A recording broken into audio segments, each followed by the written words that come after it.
네, 반갑습니다. 방금 소개받은 선우석호입니다. 박수 한 번만 더.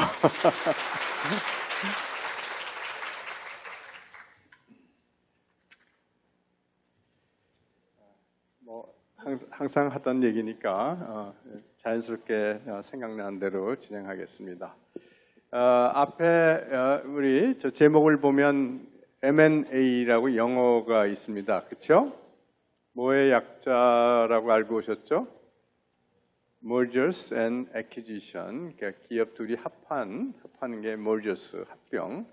그리고 acquisition은 남의 회사를 사는 거가 이제 acquisition. 그래서 두 개가 사실은 경영권을 인수하는 같은 형태이기 때문에 두 개를 하나의 그 단어로 합성해서 M&A라고 해서 요사이는 뭐 그 약자가 M&A가 뭐로부터 나오냐 하는 것은 관심이 없고 M&A라는 것 자체가 이제는 용어가 된 것 같습니다. 그리고 그 다음 용어가 기업 구조 재편이란 것이죠. 그래서 M&A는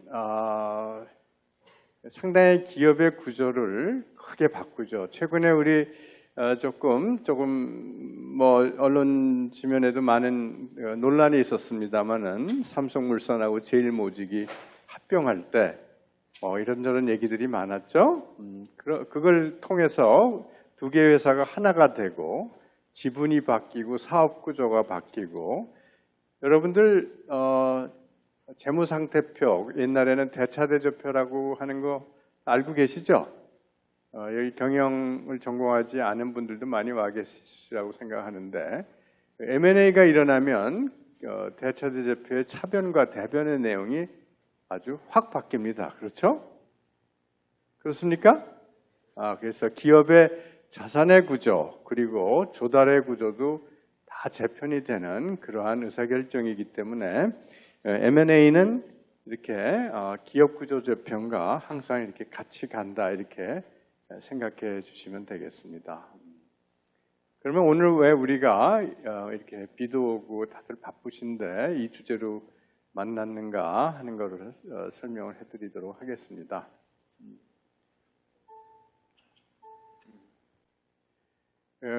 M&A는 앞서 말씀드린 대로 두 개 합성어인데 기업의 그 경영권이라고 하는 개념이 있어요. 경영권. 여기 밑에 보면 경영권을 취득하는 행위다. M&A는. 근데 어떤 식으로 경영권을 취득하냐면 자산의 매입이나 주식의 매수 또는 교환을 통해서 경영권을 취득하는 행위입니다. 이번에 삼성물산하고 제일모직은 주식 간의 교환을 통해서 합병을 했죠. 여러분들 혹시 기사를 보셨으면 아시겠습니다만 여기 중에서는 이제 교환이라고 이렇게 볼 수 있겠습니다. 이를 통해서 경영진이 새 팀으로 이제 교체하게 되는 그런 상황이 되겠습니다. 원래 우리나라의 경우에는 1997년 이전에는 M&A라는 용어가 신문 지면에 나오질 않았었어요. 그 이유는 1997년 이전에는 우리나라 증권거래법에 창업자의 의견에 반해서 남의 회사 지분을 10% 이상 매집 못하게 법으로 정해놨습니다. 무슨 얘기냐면 내가 어떤 회사의 경영권을 인수하고 싶을 때 원주인의 의사에 반해서 그 경영권을 가지지 못하게끔 법으로 금지해 놨었어요. 그만큼 우리나라의 과거의 법은 원래 창업자의 그 의지를 굉장히 이렇게 존경을 했고 법으로 그리고 우리가 아주 초고속 성장하는 과정에서 증자를 통해서 지분이 희석돼서 50% 밑으로 떨어지더라도 경영권을 법으로 보장을 해줬습니다. 우리가 고속 성장하고 현대그룹, 삼성그룹 뭐 이런 큰 대기업 그룹들이 지분을 분산하면서도 큰 그런 사업들을 행하게 된 이면에는 그러한 증권거래법상의 남의 경영권을 탈취하지 못하게끔 원래 창업자의 어떤 경영권을 보호해준 그런 장치들이 있었어요. 우리가 97년은 우리가 기억하면 별로 기억하고 싶지 않은 해죠. 그렇죠? 그때 무슨 일이 일어났죠? 아시안 외환위기가 일어나서 우리 외환보유고가 바닥이 날 정도로, 그러면 우리나라 입장에서 보면 뭐가 제일 필요했던 시기였죠? 뭐가요? 외자가 필요했을 때죠. 왜냐하면 우리는 지금 달러가 필요한데 우리 경제가 당시에 이제 기아 자동차도 파산하고 대우그룹도 다 흔들거리고 진로 우리 30대 그룹 중에 반 개 이상이 경영권을 뺏기는 그 정도로 이제 부실해져 가지고 다 이렇게 회사가 파산할 수밖에 없는 상황이었기 때문에 외국 자본이 우리나라에 투자할 리가 없죠. 그렇죠? 더군다나 주식은 굉장히 위험한 투자예요? 아니면 안전한 투자예요? 굉장히 위험한 투자이기 때문에 더더군다나 있던 돈도 장기 외채로 들어왔던 것도 이제 단기로 바뀌고 만기가 되면서 한국은 위험하니까 외자를 다 빼내가는 상황이 됐었죠. 그래서 이 자금중에 비교적 외자의 형태지만 그래도 조금 나라에 혼란을 안 끼치고 장기적으로 투자에 들어오는 자금이 M&A 자금입니다. 그렇죠?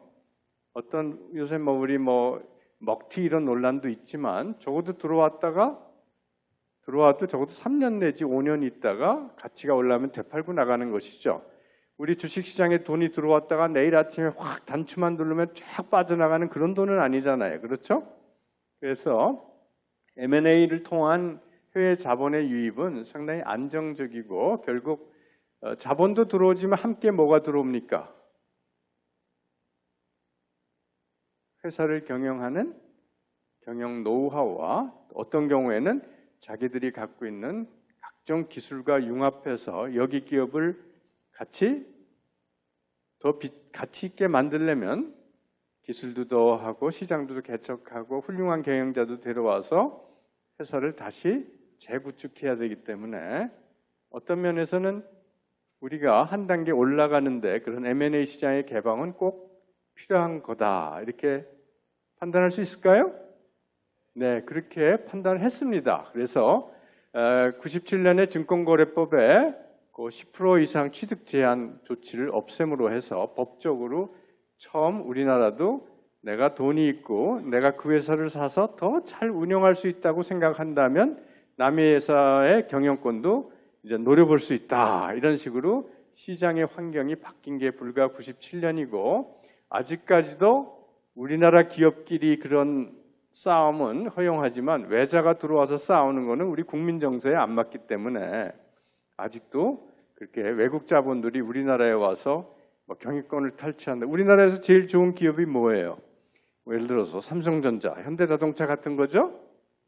그런데 외국의 훌륭한 전자회사가 돈을 무지하게 많이 갖고 있는 펀드와 연합해가지고 삼성전자를 사가지고 어떻게 더 다시 하면 값을 더 올릴 수 있겠다 하면은 자기 나라 회사면 그렇게 하겠지만 우리나라에 대해서는 아직은 그렇게 못하고 있는 상황이에요. 우리가 굉장히 애국심이 높고 그런 자본에 대해서 굉장히 경계를 많이 하고 또 정부도 여러 형태로 그런 것들을 막고자 하는 그런 힘들이 있기 때문에 아직 우리가 다 열렸다고는 있지만 외자에 대해서는 굉장히 지금 보수적인 그런 입장을 취하고 있다 이렇게 보시면 되겠어요.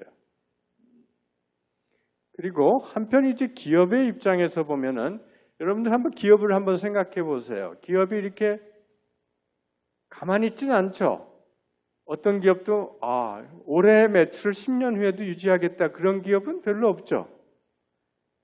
매년 5% 10%씩 성장해서 지금 매출 10조 회사는 10년 후에는 30조 회사가 되고 이런 식의 어떤 비전이 있지 않으면 조직원들이 그런 회사는 가려고 안 하죠. 그렇죠? 거기에 이제 잠겨 있는 어떤 얘기는 어떤 것일까요? 기업은 성장을 하지 않으면 죽는다 이런 생각을 갖고 있죠. 그렇습니까? 그렇습니다. 우리가 기업의 어떤 경영을 흔히 이렇게 비유하죠. 자전거를 타고 가는 거다 이렇게 생각을 하죠. 한번 멈추면 넘어진다 이렇게 생각하죠. 그래서 그거는 우리가 경제학에서도 어떤 제품도 그 라이프 사이클이 있다. 제품의 생명 주기가 있기 때문에 옛날에는 그런 업종들이 꽤 있어요. 송충이도 솔잎만 파고 먹는다. 딴 거 하지 말자. 괜히 잘 모르는 거 했다가 망한다. 우리나라 기업 중에 그런 게 회사의 정신이었다 확 바뀐 기업이 하나 있어요. 요새는 다 바뀌었지만 일찍이 IMF 외환위기 직전에 바꾼 기업이 있어요. 혹시 어떤 기업인 것 같아요? D로 시작하는데 D. 두산그룹이 그래요. 두산그룹. 두산그룹이 어떤 회사였어요? 여러분들 우울할 때 마시는 거 있잖아요. 무슨 맥주? 오비 맥주. 여러분들 세대가 달라서 금방 안 떠오르는구나. 오비 맥주가 우리나라 아주 단연 넘버원이었는데 대구에서 무슨 환경 문제를 일으키고 난 다음에 아주 상당히 압도적인 1등인 제품이 크라운 제과에서 내놓는 하이트한테 밀려서 2등에 밀리고 아주 애를 썼는데 거의 뭐 1등 자리를 찾지 못하지만은 돈은 잘 벌던 회사인데 어느 날 외국계 맥주 회사가 얼마에 사겠다 이렇게 제안을 했어요. 근데 두산그룹이 그때까지만 해도 우리는 우리가 잘하는 것만 한다. 입사한 신입 직원한테 한 달 연수 교육 때 내내 하는 얘기가 그거였어요. 그런데 당시에 두산그룹을 이끌던 분들이 아무리 자기네들이 앞으로 벌어들일 돈을 현재 가치화해서 계산해봐도 그 사람들이 사겠다는 가격이 안 나오는 거예요. 이거는 우리가 계속 가지고 가는 건 바보다 이렇게 판단을 했어요. 그래서 팔아서 그 돈으로 이제 무거운 한국중공업이라고 하는 무거운 회사를 사서 지금 두산중공업이 됐고 대우의 한 부분이었던 대우중공업의 굴삭기 부분을 사서 지금 인프라코어라는 회사를 만들어서 이제는 물장사 하다가 이제 완전히 무거운 기계류의 회사로 글로벌 컴퍼니로 이제 하고 있는데 최근에 이제 세계 경제가 위축되고 중국의 굴삭기 등등의 발전 시장이 이렇게 죽으면서 이제 조금 옛날만큼은 이렇게 신나지 않는 그런 상황에 있지만은 바로 그러한 어떤 그 성장의 패턴을 확 바꾼 그런 기업들이 있어요.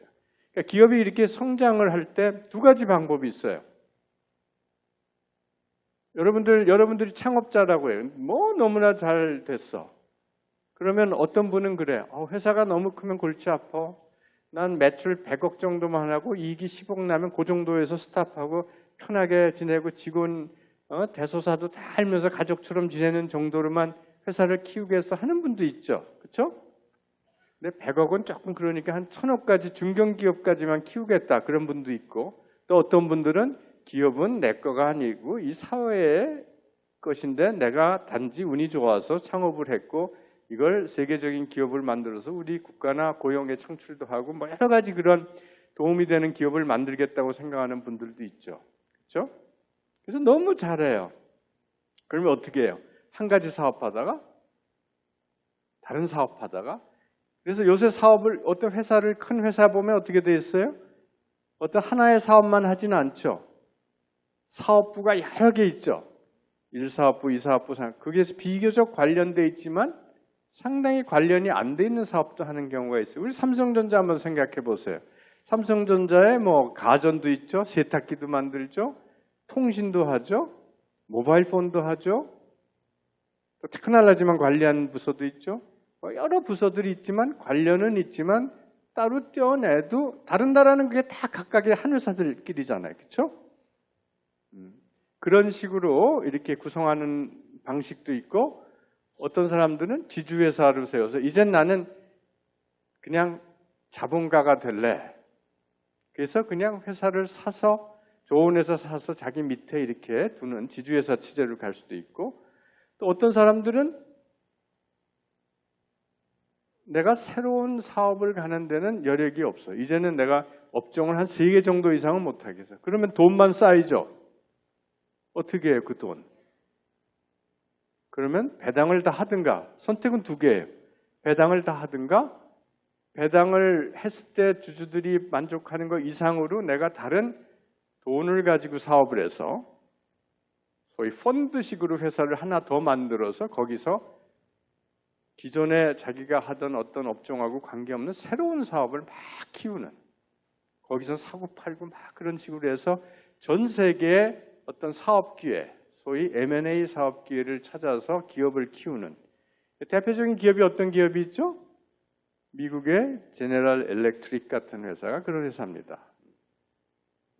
금융위기 이후에 조금 위축됐지만 그 전까지는 세계에서 소위 마켓 캡, 주가 시가총액이 주식의 시가총액이 세계에서 제일 큰 기업인데 그 중에서 상당 부분의 이익이 어디서 나냐면 G 캐피탈이라는 회사에서 났어요. 그거는 그냥 G가 만드는 물건하고 관계없어요. 크레딧 카드, 렌탈 회사, 호텔 이런 걸 사고 팔고 하면서 돈을 버는 그런 회사예요. 어떻게 M&A만 전문으로 하는 그런 돈만 G가 여태까지 쌓아놓은 돈만 가지고 돈을 잘 굴리는 회사인 거죠.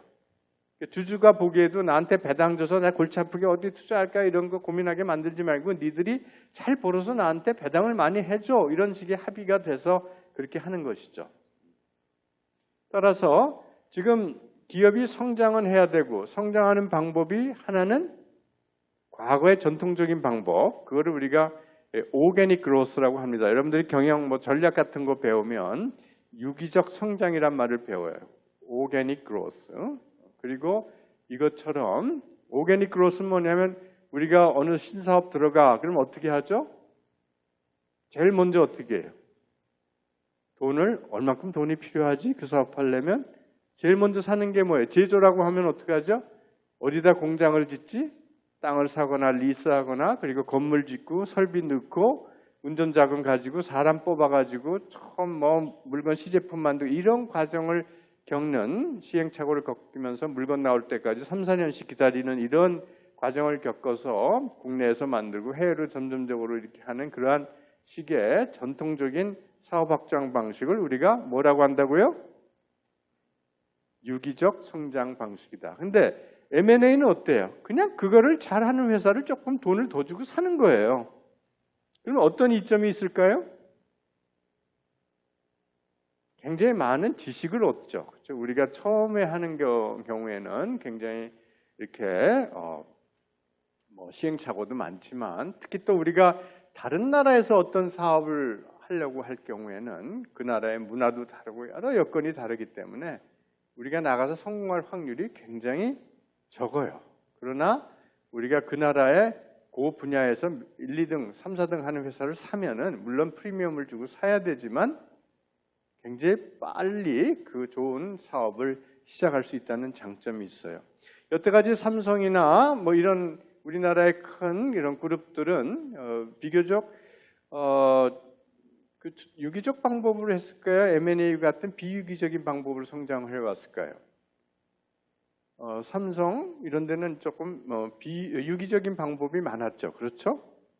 왜냐하면 그 사람들은 어떤 것이 노하우였냐면은 국내 시장에 밟고, 그리고 자기들의 경영진의 능력이 높다고 판단을 해서 제일모직으로 시작해서 거기서 사람을 길러서 또 거기서 삼성전자를 키우고 또 거기서 생명 이런 식으로 자꾸 돌리면서 그 사람이 사업만 바꿔가면서 사업을 확장하는 방식을 키워왔어요. 그러나 그 디테일한 내용을 들어가 보면은 비유기적인 방법도 많이 썼어요.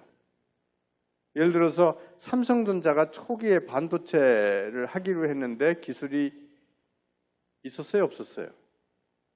전혀 없었어요. 그래서 할 수 있는 일이란 건 국내 반도체 회사를 찾았어요. 한국 반도체라는 회사가 있었어요. 그러나 그 회사가 만드는 물건은 어디든지 팔릴 수 없는 물건이었죠.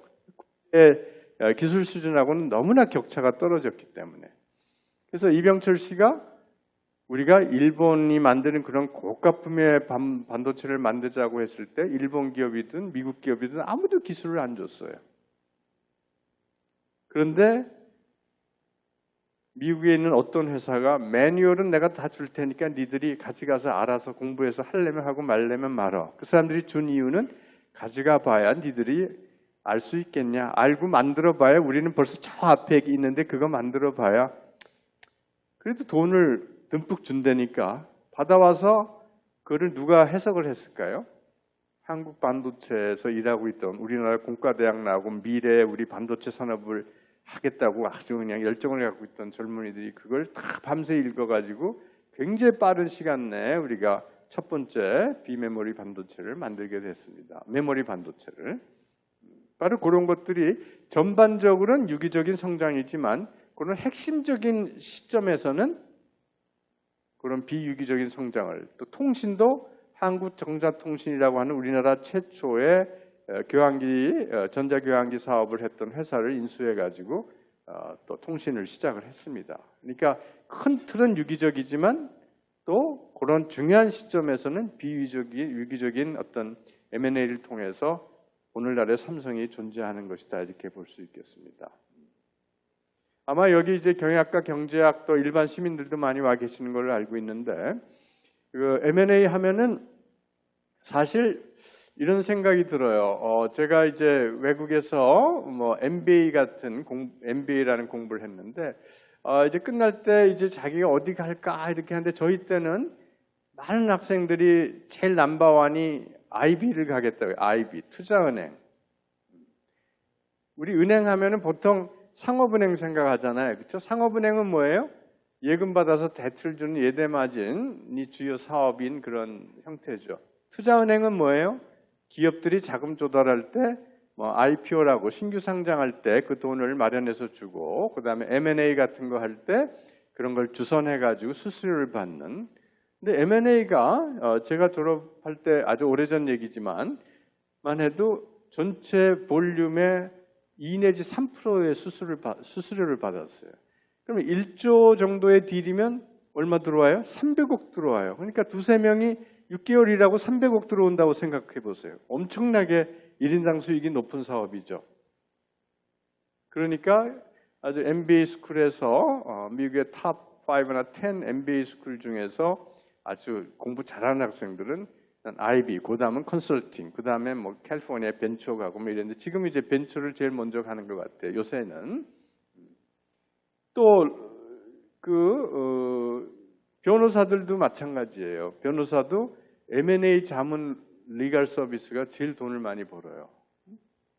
근데 우리나라에는 아까도 말씀드린 대로 97년까지는 그런 행위 자체가 불법화되어 있었기 때문에 투자은행이란 그 개념도 없었고, 그리고 변호사 법무법인에서도 그런 M&A 자문 서비스라는 게 없었던 거죠. 근데 오늘날 보면은 이제 이렇게 조그만 벤처나 중견기업의 M&A는 우리나라 증권사나 우리나라도 증권사도 지금 이 트레이딩, 주식 거래 수수료에서 벗어나 가지고 이런 고부가 어떤 M&A 자문 서비스 쪽으로 올라가려고 하는데, 아직도 이제 기술 축적이 안 돼 있어 가지고 이제 큰 덩어리는 전부 외국계 투자 자문사들이 지금 독점을 하고 있는, 조금 아직은 안타까워요. 근데 여러분들이 이제 오늘 이게 우리나라가 이런 부분을 우리 스스로 해야 된다 이런 생각을 갖고 있다면 앞으로는 그 우리가 다 해야 되겠죠. 그렇죠? 그리고 이제 앞으로는 동북아가 굉장히 커지니까 우리가 중국이나 일본이나 이런 나라에 좀 더 우리가 미국 사람보다도 특화되어 있다면 앞으로는 그런 딜을 우리 한국 분들이 많이 할 수 있는 그런 시대가 오길 바래요. 그러니까 어떻게 보면 젊은 사람들이 뭔가 이렇게 공부를 뭐 하여튼 뭐 자본주의 사회에서는 돈이 중요하니까 학교 가는 게 이제 직장을 얻어서 돈을 좀 많이 벌자 하는 그런 게 강하니까 경영대학원 비싼 돈 주고 온 친구들은 투자은행에서 M&A 쪽으로 가고 싶어하고, 또 법과대학 간 친구들은 또 뉴욕이나 이런 데 있으면서 M&A 자문 서비스 하려고 하고 하니까, 하여튼 M&A가 그러면은 소득이 있는 분야다 이렇게 이해할 수 있겠죠. 그렇죠? 그리고 내가 이제 예를 들어 창업자다. 우리가 어떤 회사를 창업해 가지고 그 회사가 뭐 나의 그 금전적인 혜택보다는 회사가 이렇게 장기 발전하는 걸 원하지만 사실은 그렇게만 생각하는 사람은 없을 거예요. 우리가 뭐 네이버의 이혜진 씨나 또는 김범수 카카오 같은 분들이 굉장히 훌륭한 분이지만 또 한편 또 어떤 면에서 또 부러워요. 굉장히 주식의 시가총액이 크죠. 그렇죠? 뭐 몇백억 단위가 아니잖아요. 그렇죠? 그런 분들이 그렇게 큰 돈을, 자기가 이 사회에 굉장히 큰 부가가치 있는 서비스를 창출하고 그거의 대가로 큰 돈을 가질 수 있는 길은 크게 두 가지예요. 크게 두 가지. 어떻게 해요? 삼성전자에 취직한다? 그건 아니죠. 창업자니까. 어떻게 하죠? 하나는 아주 크지는 않지만 회사를 규모의 수준까지는 못 올라가지만 어떤 특화된 기술이 있다고 하면 중간에 회사를 파는 거예요. 보통 한 300억 내지 500억 정도 합니다. 그래서 어떤 창업 기업가 창업만 전문으로 하는 이제 그런 분들이 많이 생기고 있어요. 미국에서 지금 제일 인기 있는 친구가 누구예요? 앨런 머스크라는 친구죠. 그 친구는 항상 새로운 사업 창업해서 팔고 그 돈으로 더 큰 사업하고 하여튼 굉장히 그 운이 좋았는지 그 친구가 생각하는 아이디어가 자꾸 맞아들어가지고 굉장히 큰 사업들을 하고 있는데 바로 그 친구가 그렇게 할 수 있는 그 여건이 뭐예요? 그 나라에는 그런 기술과 그런 부분에 대해서 돈을 지불하는 그런 M&A 시장이 존재하기 때문에 그렇죠. 그래서 우리 이번에 박근혜 대통령이 되고 나서 제일 우리 경제와 관련돼서 항상 말씀하시는 게 뭐죠? 창조 경제죠. 창조 경제 바탕에는 창업이 있죠. 창업하는 사람들이 어떤 물건을 만들어내는 것도 중요하지만 성공해서 그것을 영어로 얘기하면 cash out 또는 다른 말로는 capitalize 한다 그래요. 자기 자산을 돈으로 바꾼다 하는 말로 또 capitalize 한다고도 그래요. 그런 통로가 있어야 신이 나잖아요. 그렇죠? 그게 초기에는 M&A가 있고요. 진짜 이것이 주식시장에서 주식으로 금방 전환할 수 있는 정도의 수준이 되면 우리가 신규 상장, 영어로는 뭐라 그러죠? I로 시작하는 거. IPO를 해서 자기가 그냥 갖고 있는 주식의 가치가 시장에서 얼마에 이렇게 평가를 받으니까 창업자는 금방은 못 팔지만 1년 후부터는 팔 수 있으니까 일단은 그 다음부터는 큰 이제 내가 팔지는 않더라도 내가 얼마의 돈을 깔고 앉아 있다 이렇게 생각할 수 있는 거죠. 그렇죠? 그렇죠. 그래서 우리가 그 과거에 우리 그 어른들이 말씀하신 거는 이제 뭐 이렇게 돈에 너무 이렇게 연연하지 말고 살아라. 그러면 인간이 치졸해진다. 그런 말을 많이 듣고 살죠, 우리가. 그러나 우리가 어떤 사회에 상당한 부가가치를 창출한 대가를 가져간 거에 대해서는 저는 도둑질했다, 이상한 놈이다고 얘기하는 사람은 없죠. 그렇죠? 바로 우리가 꿈꿔야 되는 그런 캐피탈라이즈 된 회사는 공정한 사회는 그만큼의 부가가치에 대해서 그만큼의 대가를 가져가는 그런 사회고 그중에 굉장히 중요한 부분이 또 M&A 시장이 잘 활성화돼서 돌아가야 된다는 식으로 지금 말씀을 드리고 있습니다. 그러면 M&A라는 거는 뭐 길게 이 M&A가 주는 이 사회적인 임팩트를 좀 거시적으로 말씀을 드렸는데 그렇게 쉬운 거면은 다 하겠죠. 그렇죠? 그래서 오늘 조금 이제는 조금 미시적으로 좀 들어가서 어떠한 내용들이 그 안에 있는가. 오늘 여러분들이 뭐 1시간, 2시간 짧은 시간이죠. 제가 사실은 M&A 책을 그걸 가지고 학교에서 강의를 하고 있습니다만은 한 학기 다 강의를 해도 사실 거의 수박 겉핥기까지는 아니지만 하여튼 상당히 좀 얇게밖에 가르칠 수가 없어요. 그만큼 내용이 좀 많습니다. 우선 여기에는 재무적인 우리 경영학의 분야 중에 재무관리라는 분야가 있습니다. 혹시 아세요? 재무관리 그 영어로는 finance라고 이렇게 얘기하고 있어요. finance. 그 분야에서 또 어떤 분야 기업의 finance만 다루는 분야가 corporate finance입니다. 기업 재무. 제가 기업 재무 책을 썼습니다만은 그 중에 13장, 챕터 13개 중에 하나가 M&A예요. 그렇죠? 그러니까 기업 재무에서 굉장히 중요한 하나의 부분이지만 비중으로 보면 한 13분의 1 정도가 되는 거죠. 근데 그래서 경영에서 작은 부분이라고 말씀드리는 게 아니라 또 M&A 관점에서 보면은 M&A는 재무는 아주 또 일부예요. 가장 큰 부분이 뭘까요? 경영 전략이에요, 전략. 우리가 성장을 할 거냐 말 거냐. 우리가 지금 시점에 굉장히 어그레시브하게 우리가 공격적으로 할 거냐 말 거냐 하는 그런 어떤 전략적인 선택입니다. 그리고 앞으로 유형을 설명하겠지만 어떤 부분은 굉장히 소송에 관련된 부분이 많아요. 법을 하여튼 한 단계 한 단계가 다 법의 절차를 넘어야 돼요.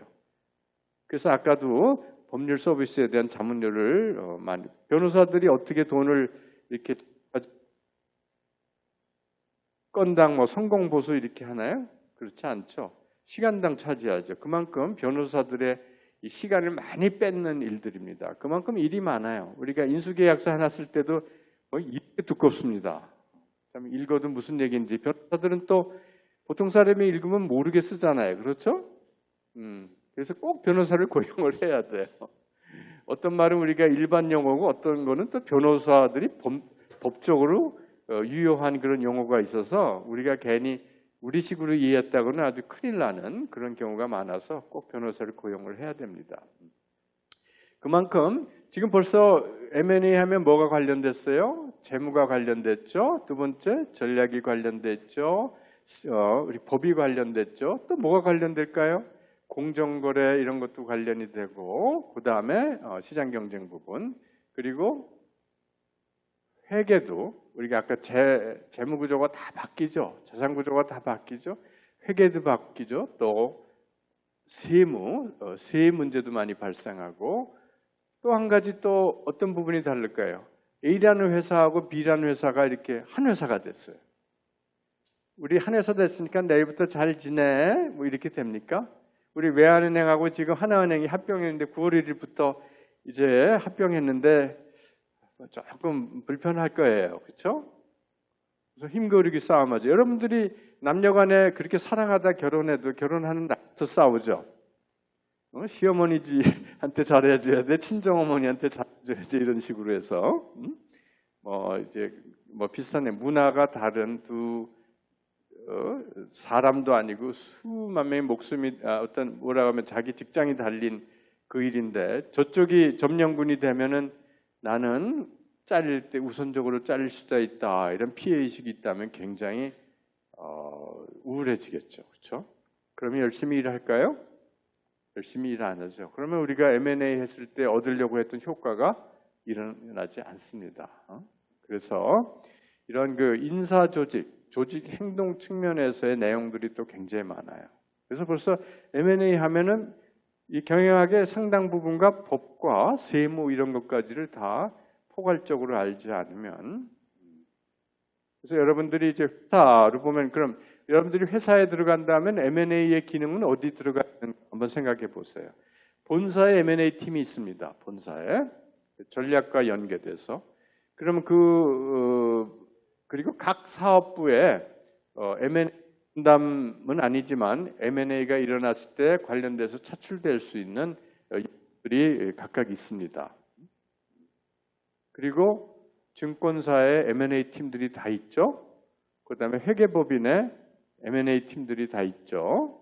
이런 식으로 해서 M&A만 해도 이제 여러 분야의 전문 분야의 사람들이 많이 있다 이렇게 이해할 수 있겠습니다.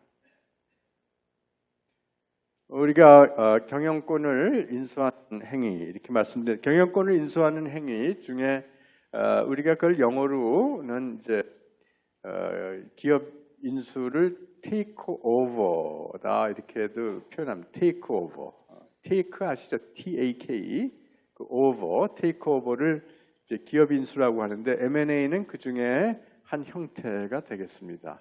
그 외에도 이 두 가지 형태들이 경영권에 도전하거나 경영권을 쟁취하는 다른 방법이 또 다른 두 가지가 있습니다. 하나는 이번에 삼성물산하고 제일모직 할 때 그 합병에 반대하는 그런 분들이 있었죠. 기억나요? 이번에는 국내가 아니고 해외 펀드 엘리엇이라고 하는 뉴욕 베이스된 그런 펀드인데 물산의 주식을 많이 갖고 있어요. 근데 본인들이 보기에 너무 억울한 거야. 회계 장부로 이렇게 분석해 보니까 물산이 제일모직보다 더 가치 있는 것처럼 보여요. 오케이? 근데 합병 비율은 제일모직 한 주당 물산 0.35예요. 35%. 화가 날까요? 화가 나죠. 왜냐하면 자기들이 남의 돈을 가지고 펀드를 운영하면서 여기다 투자했는데 그렇게 평가받으면 자기들이 투자한 거에 수익률이 잘 나올까요? 안 나올까요? 안 나오죠. 그러면 자기들은 그 다음에 거기서 펀딩이 안 돼서 아주 인기 없는 그런 조직이 돼버리죠. 근데 법적으로는 아무 문제가 없었어요. 왜냐? 우리나라 법에는 상장된 회사끼리 합병할 때는 현재 시가, 주식의 시가를 기준으로 했을 경우에는 큰 문제가 없다 이렇게 봤어요. 근데 그래서 그것이 합병을 결정한 날 전날의 종가입니다. 전 트레이딩 데이에.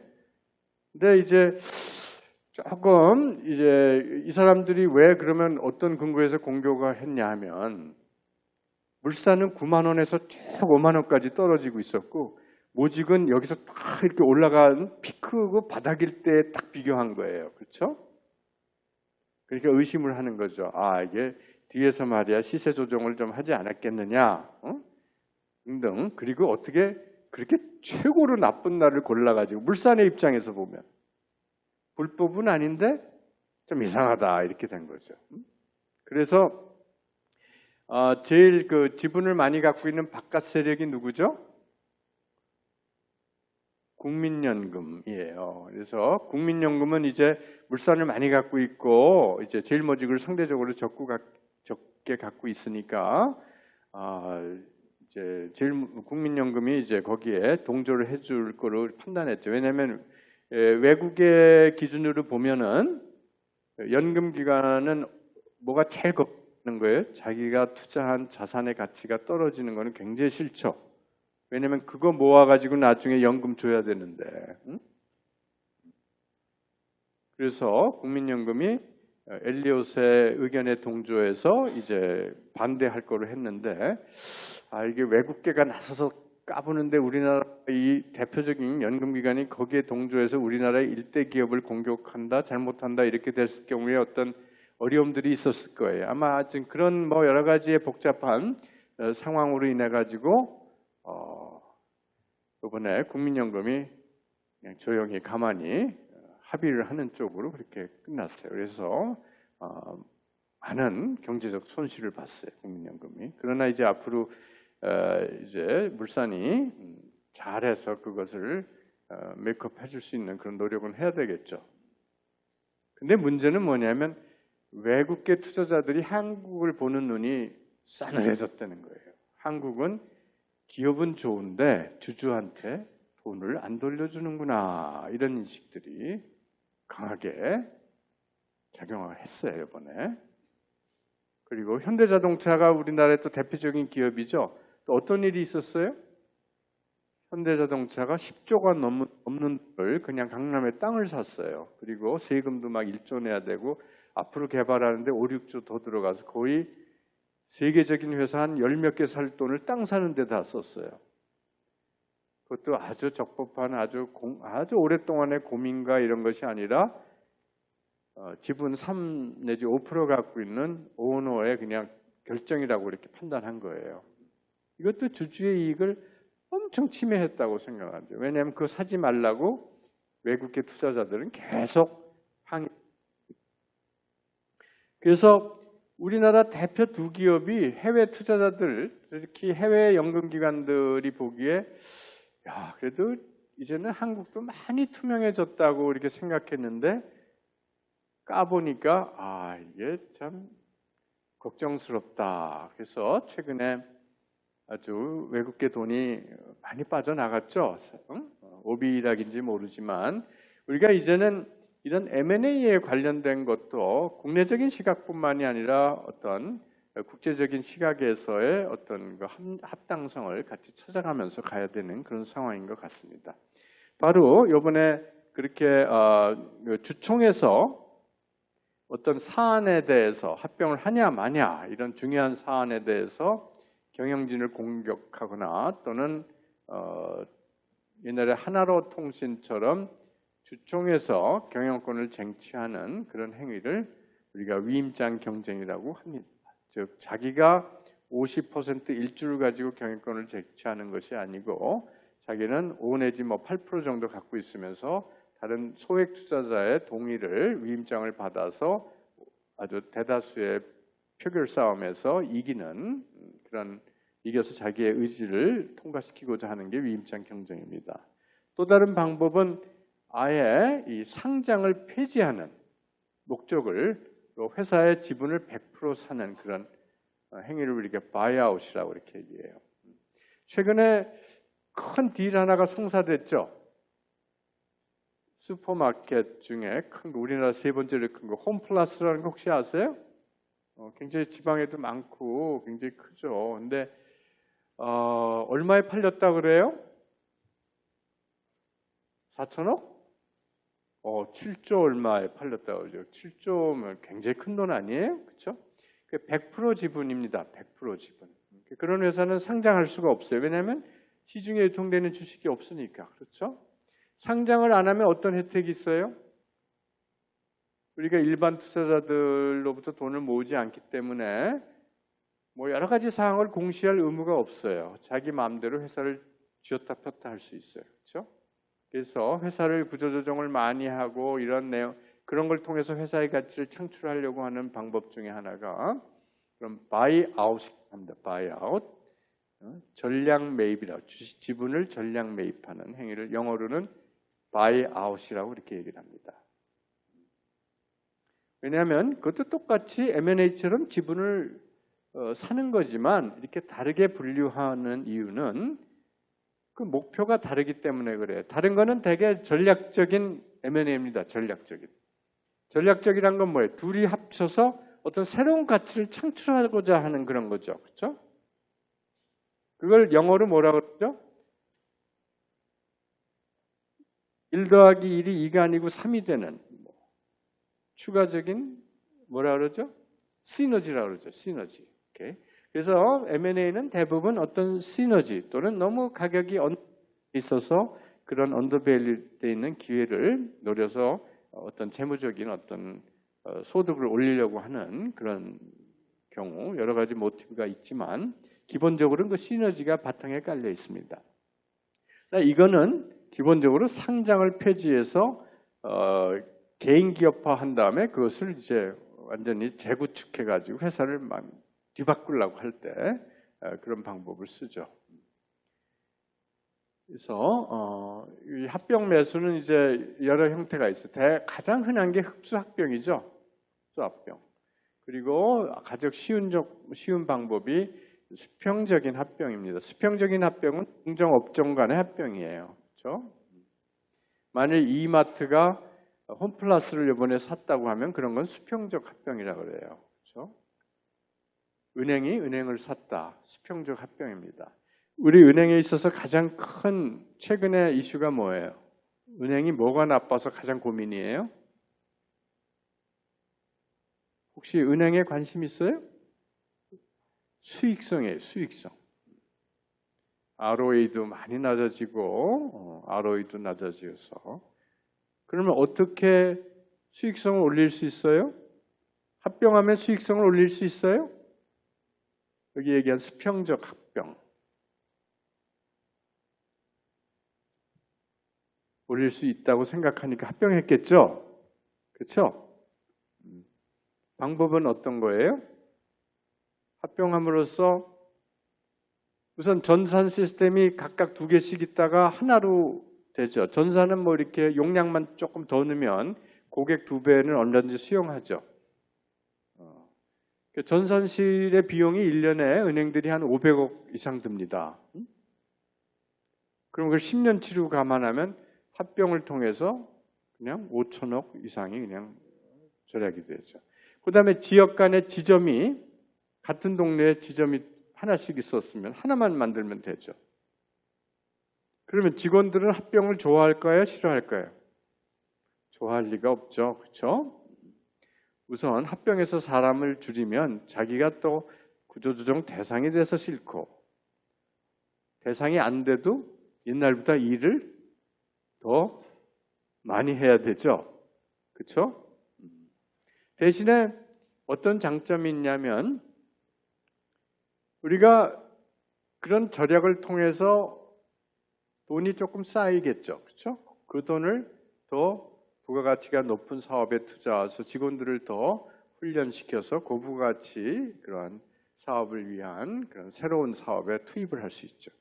새로운 IB 서비스라든가 뭐 방카슈랑스라든가 또는 해외 투자라든가 뭐 하물며 M&A 일이라든가 이런 일들을 가리킴으로써 지금 단순한 예대 업무에서 벗어나 가지고 새로운 업무, 즉 국제적인 경쟁력을 올리는데 그 돈을 사용할 수 있는 것이죠.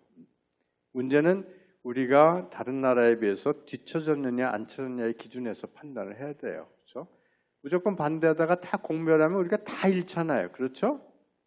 그러한 단기간에 어려움이 있는데 그러한 어려움을 어떤 다른 방법으로 이렇게 승화시킬 수 있는 그런 노력이 필요할 것 같습니다. 그리고 우리가 주식을 매수하냐 자산을 매수하냐 이렇게 나눠볼 수 있는데 주식 매수 중에 우리가 이게 우호적이냐 적대적이냐 그런 얘기를 많이 하죠. 적대적이란 거는 누구에 대해서 내가 어떤 회사를 인수하려고 그러는데 이게 적대적인 매수의 형태다. 그러면 누구에 대해서 적대적인 거죠? 누가 그 매수에 대해서 적대적인 행태를 보이는 거죠? 그 회사의 주주 아니면 그 회사의 임원? 누굴까요? 대부분 그 회사의 임원이죠. 그렇죠? 왜냐하면 적대적 매수가 성공하려면 어떻게 돼요? 프리미엄을 많이 줘야죠. 지금 현재 주가가 주당 5만 원인데 내가 적대적 매수에 이렇게 공개 매수 방법이라고 썼는데 어떻게 합니까? 신문에 이렇게 공고를 내요. 오늘 9월 11일인데 우리가 9월 20일 날 이 주식을 우리 공개 매수에 응해가겠다 하는 주주에 대해서는 8만 원에 사겠다. 지금 시장에서 팔면 5만 원인데 나 공개 매수 참여 그러면 8만 원 주당. 그럼 주주들은 60%의 프리미엄을 받고 파는 거죠. 그렇죠? 그러면 국가적으로 어떤 경제적으로 어떤 장점이 있어요? 뭐가 나쁜 거죠? 근데 현재 경영진들은 다 이제 나가야 돼요. 그렇죠? 왜 나빠요, 그게요? 나쁠 수가 있죠. 그렇죠? 현재 경영진들이 시장에 알려주지 않은 굉장히 좋은 무기를 지금 개발하고 있어. 무기라는 게 싸우는 무기가 아니라 이제 경쟁자 대비해서 좋은 물건을 만들고 있어. 이거가 대박 터지면 10만 원도 될 수 있는 그런 좋은 물건이야. 근데 바깥에 얘기는 못해. 경쟁자가 있기 때문에. 그런 상황이 발생할 수 있죠. 그렇죠? 그런 상황에는 우리가 사실은 그래서 참 어려운 문제가 있어요. 경영진들은 이 애널리스트나 투자자들에 대해서 굉장히 그런 거를 아주 교묘하게 약간씩 흘려서 주가가 그렇게 언더밸류 돼 있지 않게 유지해야 될 책임이 있습니다. 그걸 못하면 엉뚱한 사람한테 회사를 뺏겨요. 그렇지만 대부분의 경우는 이제 그런 적대적 매수가 들어오는 경우는 아까 우리 M&A가 경영진을 교체하는 거잖아요. 경영진을 교체해서 경영권을 가짐으로 해서 그 회사의 가치를 더 올릴 수 있다고 생각하기 때문에 프리미엄을 주는 겁니다. 네. 조금 더 진행하겠습니다.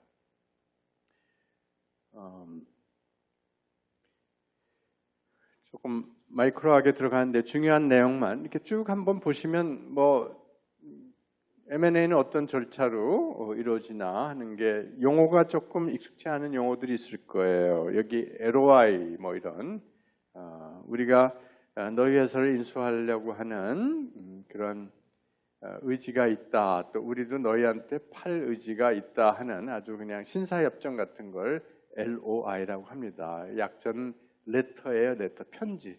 letter of intent, 의지. letter of intent인데 이거는 법적인 건 없어요. 내가 너도 잘하고 있지만 너 한계가 있다. 너희는 추가적인 자금 조달도 없고 우리의 회사의 이 기술과 이렇게 합치면 이게 더 멋있는 게 나오는데 혼자 있는 것보다 우리한테 팔어. 그래 우리도 혼자 고민 많이 했는데 그래 한번 얘기해 보자 하고 편지를 교환한 게 LOI입니다. 오케이? 예를 들어서 두산중공업이 체코의 스코다라고 하는 스코다 파워라고 하는 100여 년 된 발전기 만드는 회사를 샀어요. 근데 거기는 우리는 이제 한국중공업이라는 회사 한전의 발전기 터빈을 만드는데 그 어떤 미쯔비시에서 들여온 어떤 한 스타일이에요. 스코다는 또 다른 스타일이에요. 근데 세계 두 가지 종류의 스타일인데 그 사이클이 두 가지인데 우리가 지금 중동에 이렇게 지금 진출하는 건 발전소 하나만 이렇게 이제 수주가 안 나와요. 거의 한 도시 형태로 물량이 나와요. 우리가 이 정도 지역에 에너지 공단을 하나 만드는데 도시를 짓는데 너희 이 에너지 공단에 뭐 하나 해달라 그래. 그럼 거기에는 뭐 가스터빈도 넣고 뭐 화력발전소도 이 사이클도 넣고 저 사이클도 넣고 거기서 남은 열 가지고 담수 공장도 만들고 그걸로 열병합 발전소 만들어서 여름에는 에어컨, 겨울에는 히터, 사우디아 히터가 필요 없겠지만 하여튼 그런 전체적인 걸 다 하고 왜 그럼 두 가지 사이클을 다 요구하냐? 그것이 다 장단점이 달라요.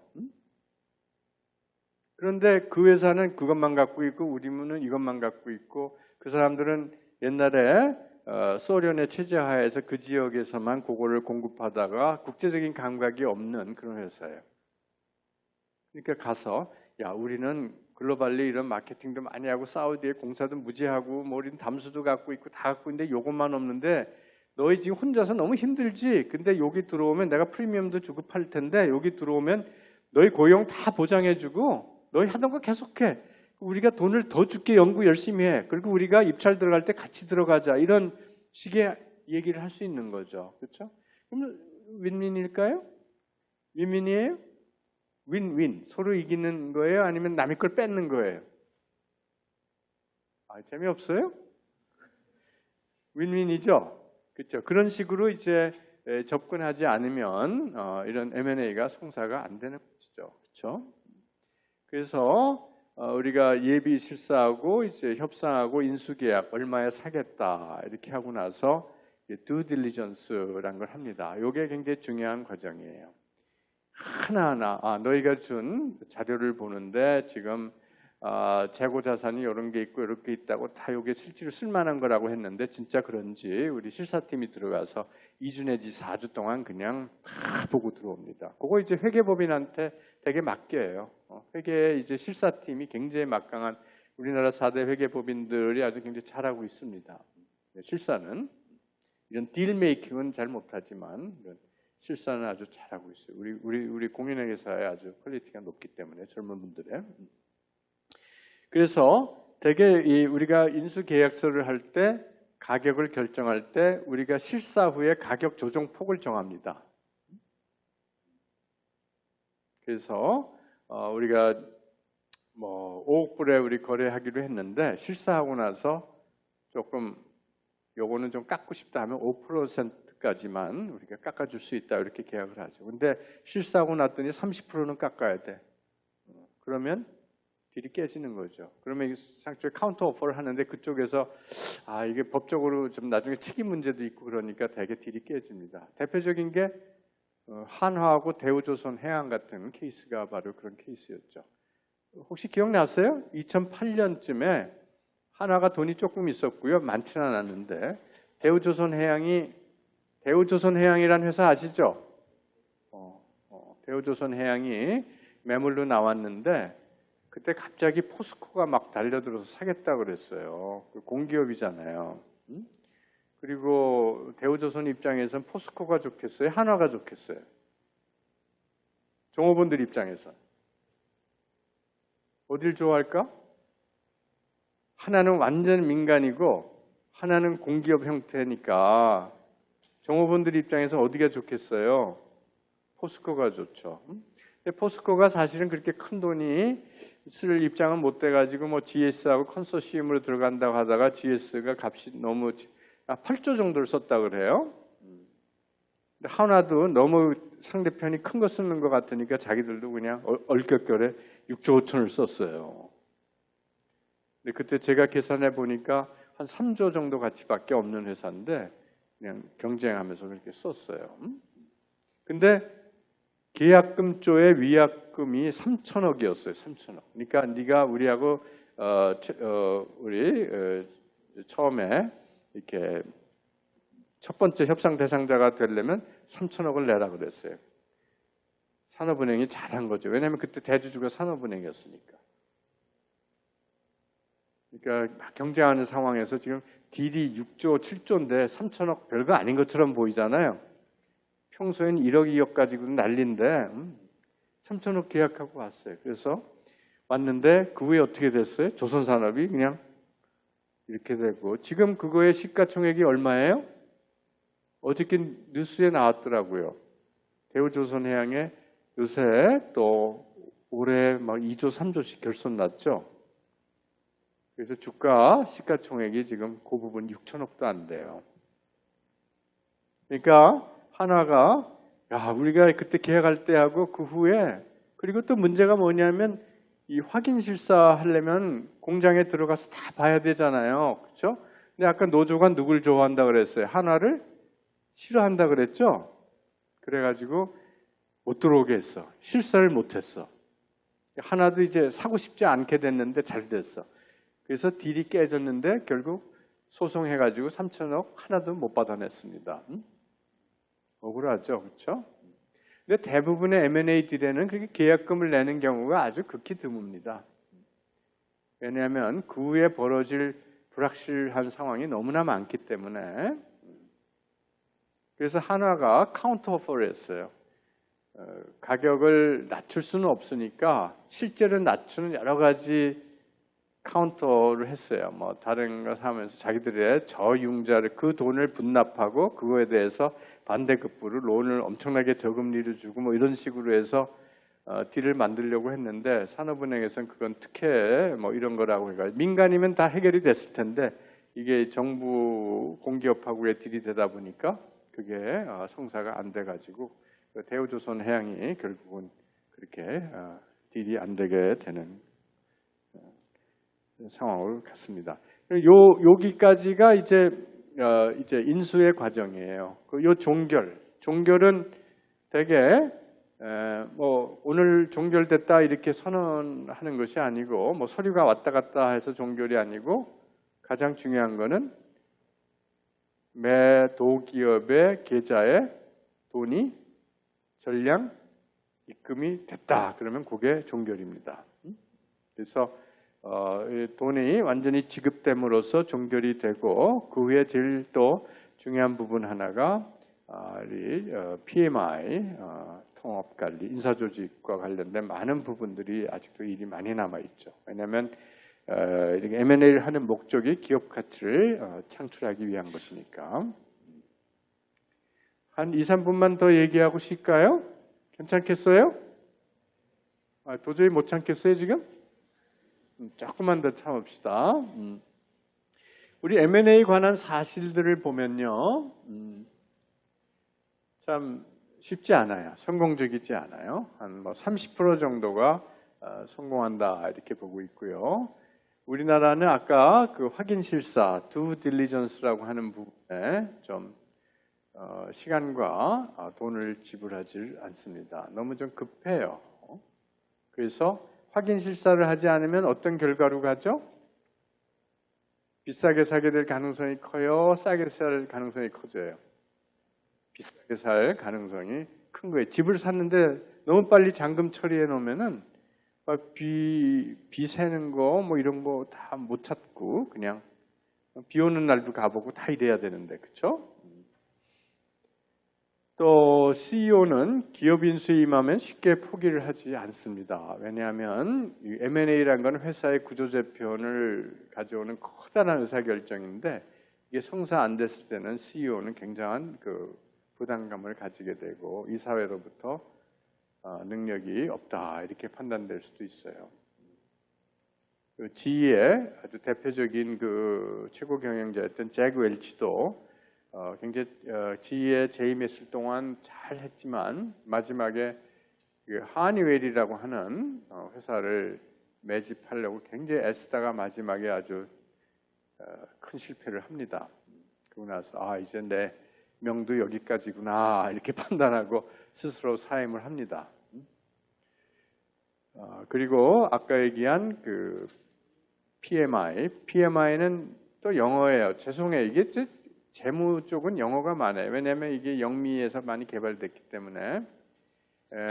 M은 merger예요. merger. 합병. P는 post.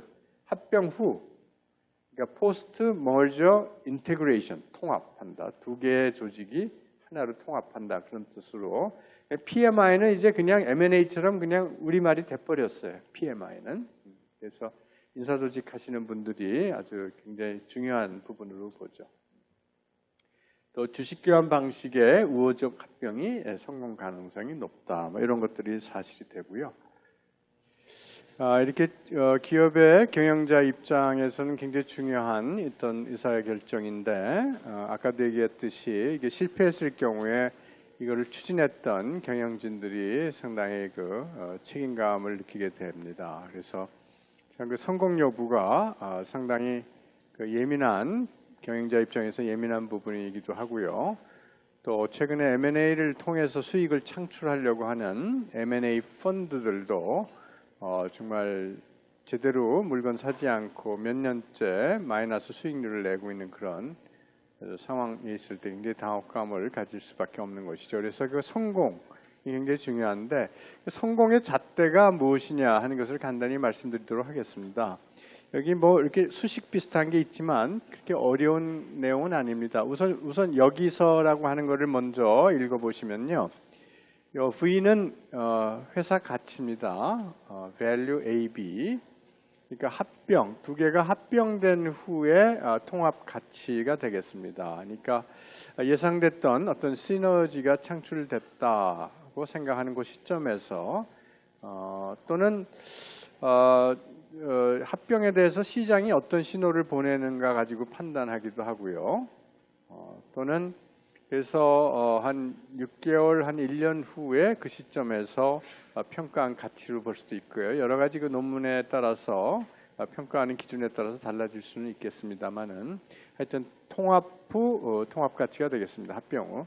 VABB는 그 전에 통합하기 전에 M&A 설이 나돌기 전에 각각의 기업 가치가 되겠습니다.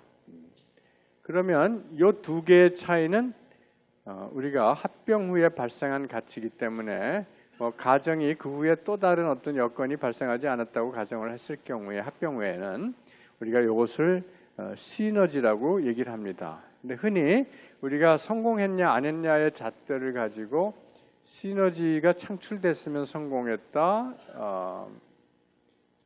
창출되지 않았으면 실패했다 그렇게 얘기를 하지 않고요. 왜냐하면 프리미엄과 M&A 과정에서 지불하는 비용들이 꽤 만만치 않기 때문에 그렇습니다. 그래서 우리 요 NAB는 M&A로부터 창출되는 순이득을 나타내는 문자가 되겠습니다. 이것도 뭐 영어를 약자로 쓴 건데 순이라고 하면 영어로 뭐죠? 보통 순 그럴 땐 net이라고 쓰죠. net. A는 acquisition, M&A의 A에 들어가는 acquisition입니다. 그래서 net acquisition value, 즉 M&A를 통해서 창출된 가치는 이 두 개의 차이를 뭐라 그랬죠? 시너지죠. 시너지에서 뭘 뺐냐면 M&A 과정에서 매도 기업에 지불한 프리미엄이 되겠습니다. 보통 지난 30년 동안 평균 프리미엄은 한 30% 정도 됩니다. 현재 주가가 5만 원이면 보통 평균으로 보면 한 6만 5천 원 지불해야 M&A가 성사됐다 이렇게 보시면 되겠습니다. 그리고 여러 가지 자문 서비스를 해준 팀들에 대한 보상, 그 비용이 여기 expense가 되겠습니다. 그러면 우리가 M&A가 성공됐다 하는 얘기는 NAV가 0보다 컸을 때다. 그 말은 다른 말로 얘기하면 요 시너지, 요 두 개의 차이인 시너지가 프리미엄과 익스펜스를 지불하고도 더 많은 가치가 창출됐다 했을 경우만 이제 우리가 성공했다 이렇게 판단을 하죠. 그런데 실패했다고 해서 회사가 망하는 건 아니죠. 다만 이것이 마이너스 값이 됐다 이제 그런 뜻이 되겠습니다. 그래서 우리가 여러분들이 혹시 익숙치 않더라도 그냥 한번 지적해보고 넘어가면은 요게 이제 그 합병 전후 후에 대체대조표가 되겠는데요. 요게 이제 자산 쪽이고 하여튼 요거 두 가지를 한번 비교해 보시면요. 이 합병전 가치의 비교만 보시면 되겠습니다. 합병전 기업 가치를 이렇게 보고 요것이 각각 A와 B를 더한 거죠. BA 더하기 BB죠. 그리고 요것이 이제 프리미엄이 되겠습니다. 프리미엄 플러스 비용.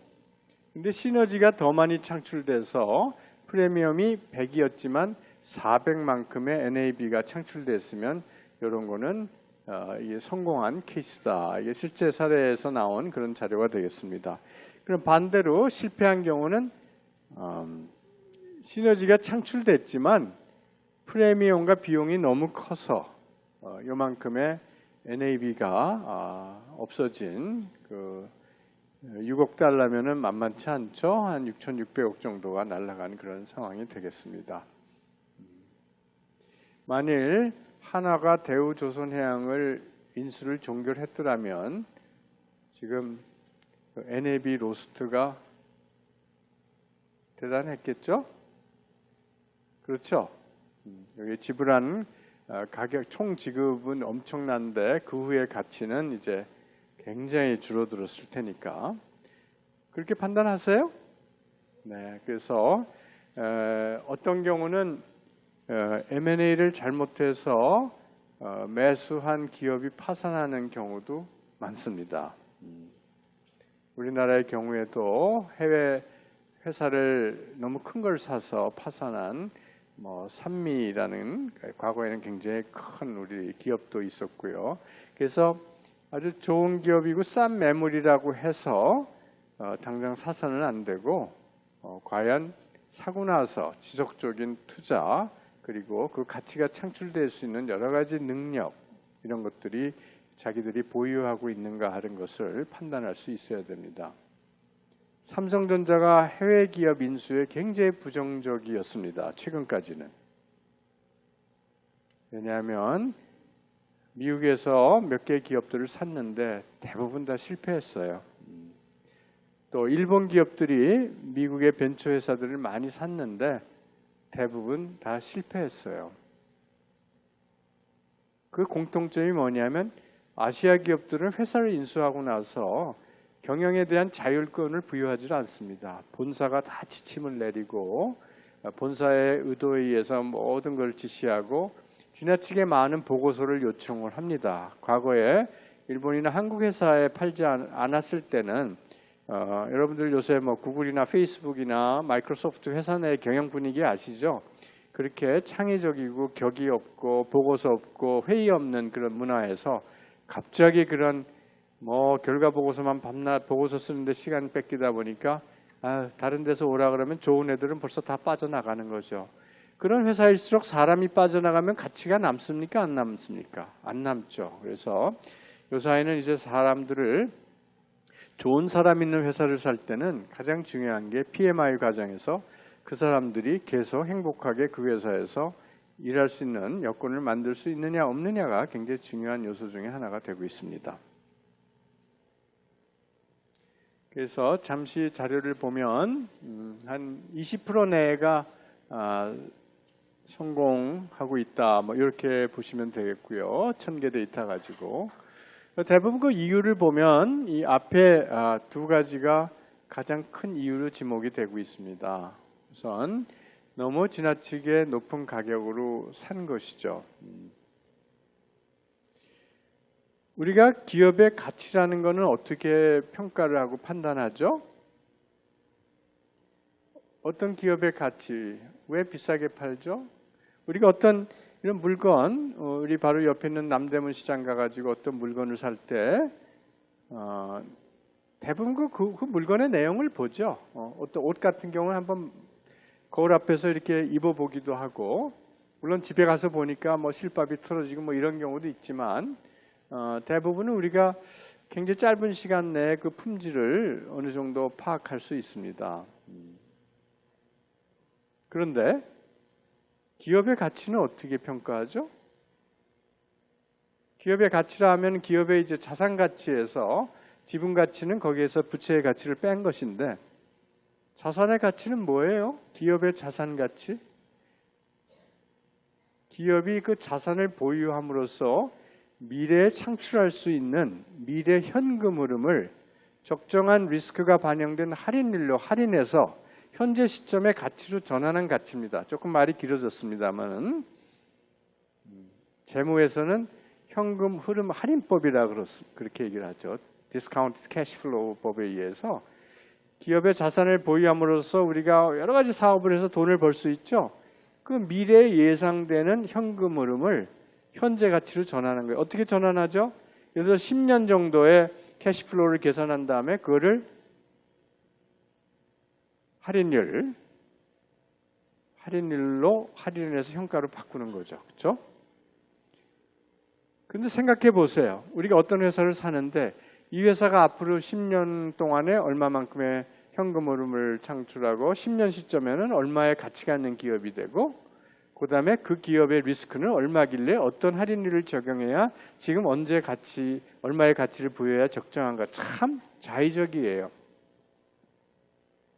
우리 남대문 시장에서 물건을 살 때도 파는 사람은 10,000원에 팔려고 그러고 살려고 하는 사람은 5,000원에 살려고 그러죠. 그 간격을 못 메꾸면 매매가 안 일어나는 것이죠. 그렇게 우리가 그 물건의 용도나 품질을 금방 파악할 수 있음에도 그 간격을 맞추기가 어려운데 기업의 미래의 모든 모습을 가상 시나리오를 그려서 서로가 이렇게 얘기할 때 가장 대표적인 예가 IMF 외환위기 전에 삼성은 전자에서 돈을 벌고 대우는 전자에서 많이 돈을 깨지고 있었습니다. 삼성은 또 뭐에서 돈이 많이 깨지고 있었죠? 자동차에서 많이 손실이 일어났어요. 그 대우는 어차피 손실이 나고 있으니까 또 다른 손실을 갖고 와도 그놈이니까 우리 자동차하고 너희 전자하고 이렇게 빅딜을 하자 그런 얘기를 한 적이 있었어요. 잠시 나왔다 없어졌지만. 그리고 우리 대우는 굉장히 공격적이고 시장 개척 능력이 있고 삼성은 잘 만드니까 그냥 개념적으로 보기엔 대우전자하고 삼성전자가 합치면 특히 가전 같은 경우에 이게 융합 효과가 있지 않겠냐 그런 생각도 했어요. 그런데 문제는 대우에서 생각하는 앞으로의 매출의 예상률이 너무 높은 거예요. 사실은 프로덕트 라이프 사이클 제품의 수명 주기를 보면 대우의 실력을 봐서는 지금 이렇게 해서 거꾸로지는 상황인데 여태까지 성장한 매출 성장률을 그대로 적용해서 10년 캐시플로우를 계산한 거예요. 가격이 맞겠어요? 삼성은 부채 떠안고 그냥 가져올 생각하고 있는데 이쪽에서는 뭐 굉장한 액수를 요구하는 거죠. 그래서 참 자기 회사에 대한 애착이 있기 때문에 우리가 여러분들이 어떤 물건 아직 그렇게 많이 옥션 시장에서 팔아보셨는지 모르겠습니다만은 정말 나는 무지하게 손해본다고 팔고 저쪽에서도 굉장히 정말 비싸게 산다고 생각해야 딜이 되죠. 그렇죠? 그거를 잘 맞추는 전문가들이 그 파이낸셜 어드바이스 자문역들이에요. 그런 걸 우리나라 증권사가 아직 잘 못해. 왜냐하면 자기의 로우 데이터가 없어서. M&A 역사는 지금 130년 됐습니다. 예를 들어서 JP 모건이나 모건 스탠리는 지금 130년 동안의 전 세계 M&A 딜에 대한 데이터베이스를 다 갖고 있어요. 그래서 한국에서 어떤 딜이 일어난다? 그럼 한국의 지금 상황이 옛날에 이태리의 어떤 상황하고 비슷한데 그때는 그거에 캐시플로우에 대해서 할인율을 계산하고 멀티플 뭐해서 얼마 거래했는데 그때 이런 문제가 있어서 이런 걸 가지고 얘기를 하는 거하고 우리 지금 뭐 아무리 훌륭한 증권사라도 뭐 대우증권, 삼성증권의 IB들이 뭐 그런 데이터베이스가 하나도 없는데 가가지고 뭐 얘기하려고 그러면 얘기거리가 있겠습니까? 이게 신뢰가 안 가니까 그런 양쪽이 다 모르는데 진짜 아는 친구가 나와서 너 너무 비싸게 팔아, 너 너무 공짜게 먹으려고 그래 이러면서 이렇게 중간에서 딱 이렇게 해줘야 되는데 이제 그걸 이제 못 하고 있는 거죠. 그래서 지금 큰 들은 전부 외국계 그 증권사들이 다 M&A 딜을 성사시키고 있는데 그만큼 이 가치 평가가 굉장히 어렵고 그런 과정에서 M&A 시장처럼 정보의 불균형이 많은 시장도 없어요. 그렇죠? 파는 사람이 정보를 다 가르쳐 줍니까? 그렇죠? 나쁜 점은 얘기 안 하려고 그러고, 우리 사람 간에도 그렇잖아. 내가 누구 첫 만날 때는 옷 잘 입고 아주 얌전하게 다 멋있게 이렇게 잡 인터뷰하러 갈 때도 그렇잖아요. 굉장히 성실하게 뭐 술도 안 마시고 담배도 안 피는 것 같지만 이제 뒤로 가서는 조금 좀 자유를 누려야 되니까 뭐 이런 식으로 이 보험 시장 뭐 잡마켓 이런데 그 다 그런 정보의 불균형의 문제가 이 M&A 시장에도 굉장히 많고, 그래서 아까 절차 중에 뭐를 굉장히 제가 강조했죠? 실사에 대해서 굉장히 투자를 하고 시간을 보내야 된다는 말씀을 드려요. 바로 그러한 정보의 불균형을 다소 줄이면서 이런 오버페이먼트를 조금 감소시키자 이런 얘기가 되겠습니다. 그리고 이제 합병 후 통합의 실패가 예상한 것보다 쉽지 않다는 얘기죠. 그 외에 이 과다한 인수 가격에 영향을 주는 것도 CEO의 그 자기 과신들이 있어요. 여러분들 요새 그런 책들 많이 나오죠. 경영도서. 성공할 때가 가장 위험할 때다. 그런 얘기 나오죠. 왜 그렇죠? 자만해져요. 성공하면 자기가 다른 사업도 다 잘할 수 있을 것 같아. 생각해 보세요. 내가 한 5개 성공했어. 정말 엄청 잘했어. 돈도 지금 쌓여 있어. 그러면 다른 사업도 누구보다 잘할 수 있을 것 같은 자신감에 충만돼 있죠. 그럴 때 덥석 더 큰 거 물으면 이제 전체가 흔들리는 그런 케이스가 되죠. 뭐 꼭 그런 케이스라고 보기는 어렵지만은 우리 웅진과 같은 케이스도 그래요. 굉장히 회장님이 훌륭하시고 굉장히 정직한 경영을 하고 여태까지 한 사업이 다 잘 됐는데 욕심을 이제 외형을 좀 더 키우고 싶은 마음도 있고 건설도 하고 태양광 이렇게 하다 보니까 두 개가 다 안 좋은 그 타이밍이 물리다 보니까 가장 알짜 회사인 웅진 코웨이 같은 거를 팔아버렸잖아요. 그렇죠? 그거를 M&A 펀드가 사가서 지금 매물로 나오는데 지금 그게 3조 내지 4조 정도 지금 호가하고 있어요. 그러니까 그런 조금 과신이란 거를 항상 자기가 이렇게 걱정하고 조심해야 되는데 그런 부분에 있어서 너무 다른 업종에 들어갔다가 실패하는 경우가 있는데 M&A 시장에서도 그런 경우가 많이 발생합니다. 내가 어떤 사업에 성공을 하면 내가 저 친구보다 훨씬 더 내가 저 회사를 경영을 잘할 수 있을 텐데 또 어떤 물건에 대해서 서로 경쟁이 붙으면 내가 더 비싼 거 가져도 아까 시너지가 아주 크니까 프리미엄을 더 많이 줘도 남을 게 있다고 판단을 하는 거죠. 그런 경우에 이제 이런 오버페이먼트 문제가 이제 발생을 할 수 있겠습니다. 그 다음에 이제 불명확한 M&A 동기, FCF는 이제 프리 캐시 플로우의 약자인데요. 자유 현금 흐름이라고 해가지고 회사가 가용할 수 있는 돈을 얘기합니다. 돈이 너무 많이 남아서 이제 돈이 쌓여 있을 경우 그걸 가지고 뭔가 해야 되는데 주주들은 자꾸 배당하라고 압력을 넣죠. 주주들한테 배당할 바에는 내가 어느 좋은 회사 사지. 경영자는 어떤 또 욕심이 있어요. 자기가 있는 동안에 회사의 규모가 이렇게 커가는 걸 좋아해요? 줄어드는 걸 좋아해요? 커가는 거. 그래야 자기가 사고 나서 거기 갔을 때 박수 받고 들어가서 여러분들 나하고 한번 잘해봅시다. 뭐 이런 분위기도 잡고 기분 좋잖아요. 그렇죠? 또 골프장도 하나 사면 이제 그런 것들이 다 무슨 문제라 그러죠? 대리인 문제라고 이렇게 얘기하죠. 왜냐하면 자기 돈으로 안 샀지만 거기 가면 자기가 황제처럼 그 골프를 즐길 수 있잖아요. 그렇죠? 안 그런가? 바로 그런 게 다 이 현대 기업에 발생하는 이런 여러 가지 대리인 문제가 되겠습니다.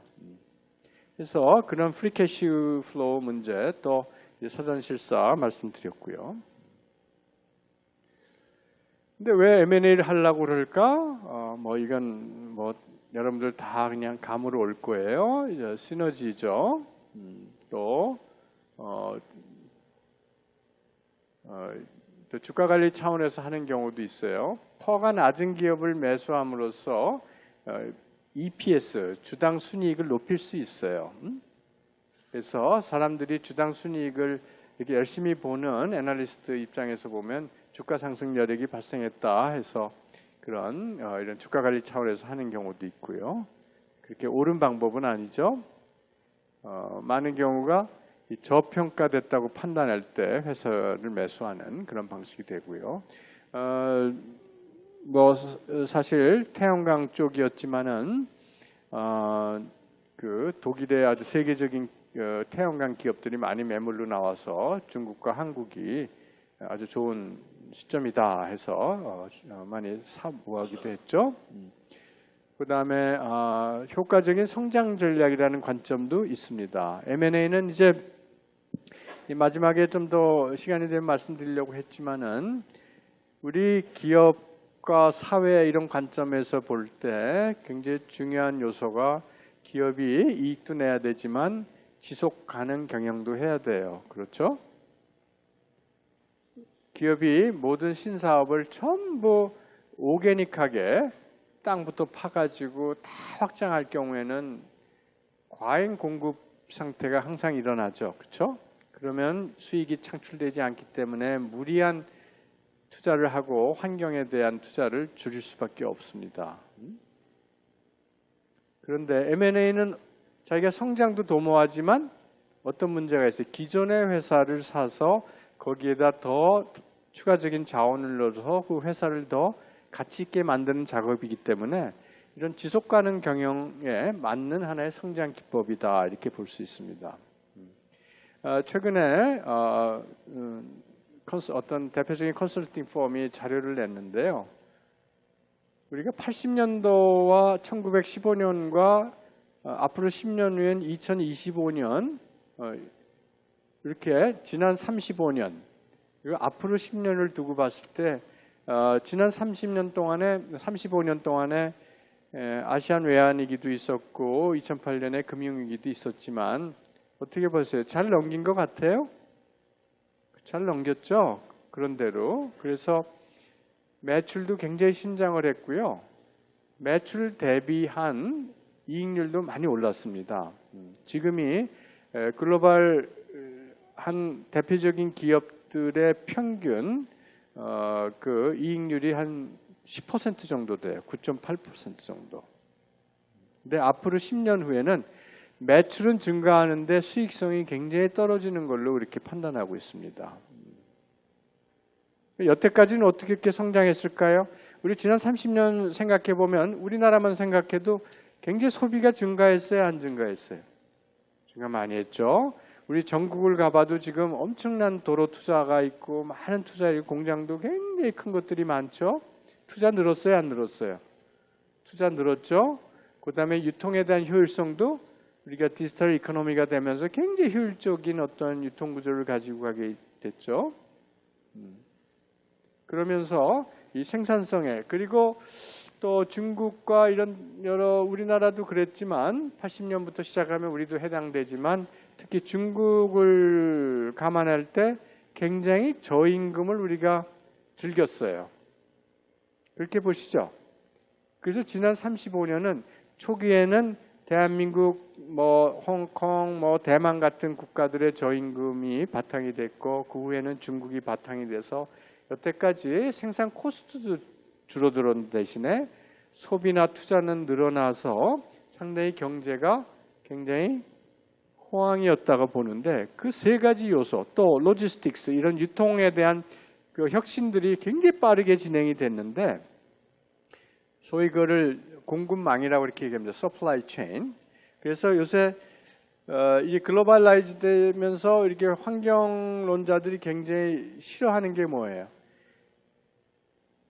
이렇게 모든 게 다국적 기업이 되다 보니까 그런 기업과 경쟁이 안 되는 기업은 다 없어지잖아요. 그렇죠?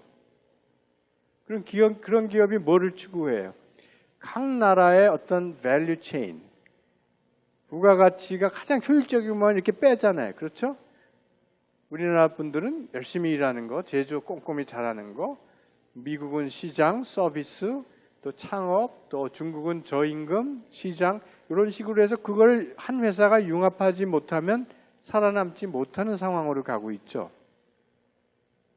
소위 그 서플라이 체인이라고 이렇게 얘기를 하고 있습니다만은 그런데 그런 그 수익성 저하의 틀과 지속 가능한 경영이 같이 이루어져야만 우리 앞으로 세대가 그렇게 자연 폐해가 발생하지 않으면서도 기업이 적정한 성장을 해서 우리가 지금 갖고 있는 이런 여러 가지 고용이라든가 삶의 질을 유지할 수 있을 거라고 이렇게 봅니다. 그래서 기업 경영자들은 앞으로 이익과 더불어서 지속 가능 경영을 같이 가야 되는데, 그런 면에서 오게닉한 성장 전략보다는 이런 인오게닉한 성장이 더 중요한 요소로 되고 있다, 이렇게 좀 설명을 해드릴 수 있을 것 같습니다. 그래서 요거에 대해서 추가적으로 말씀드렸고요.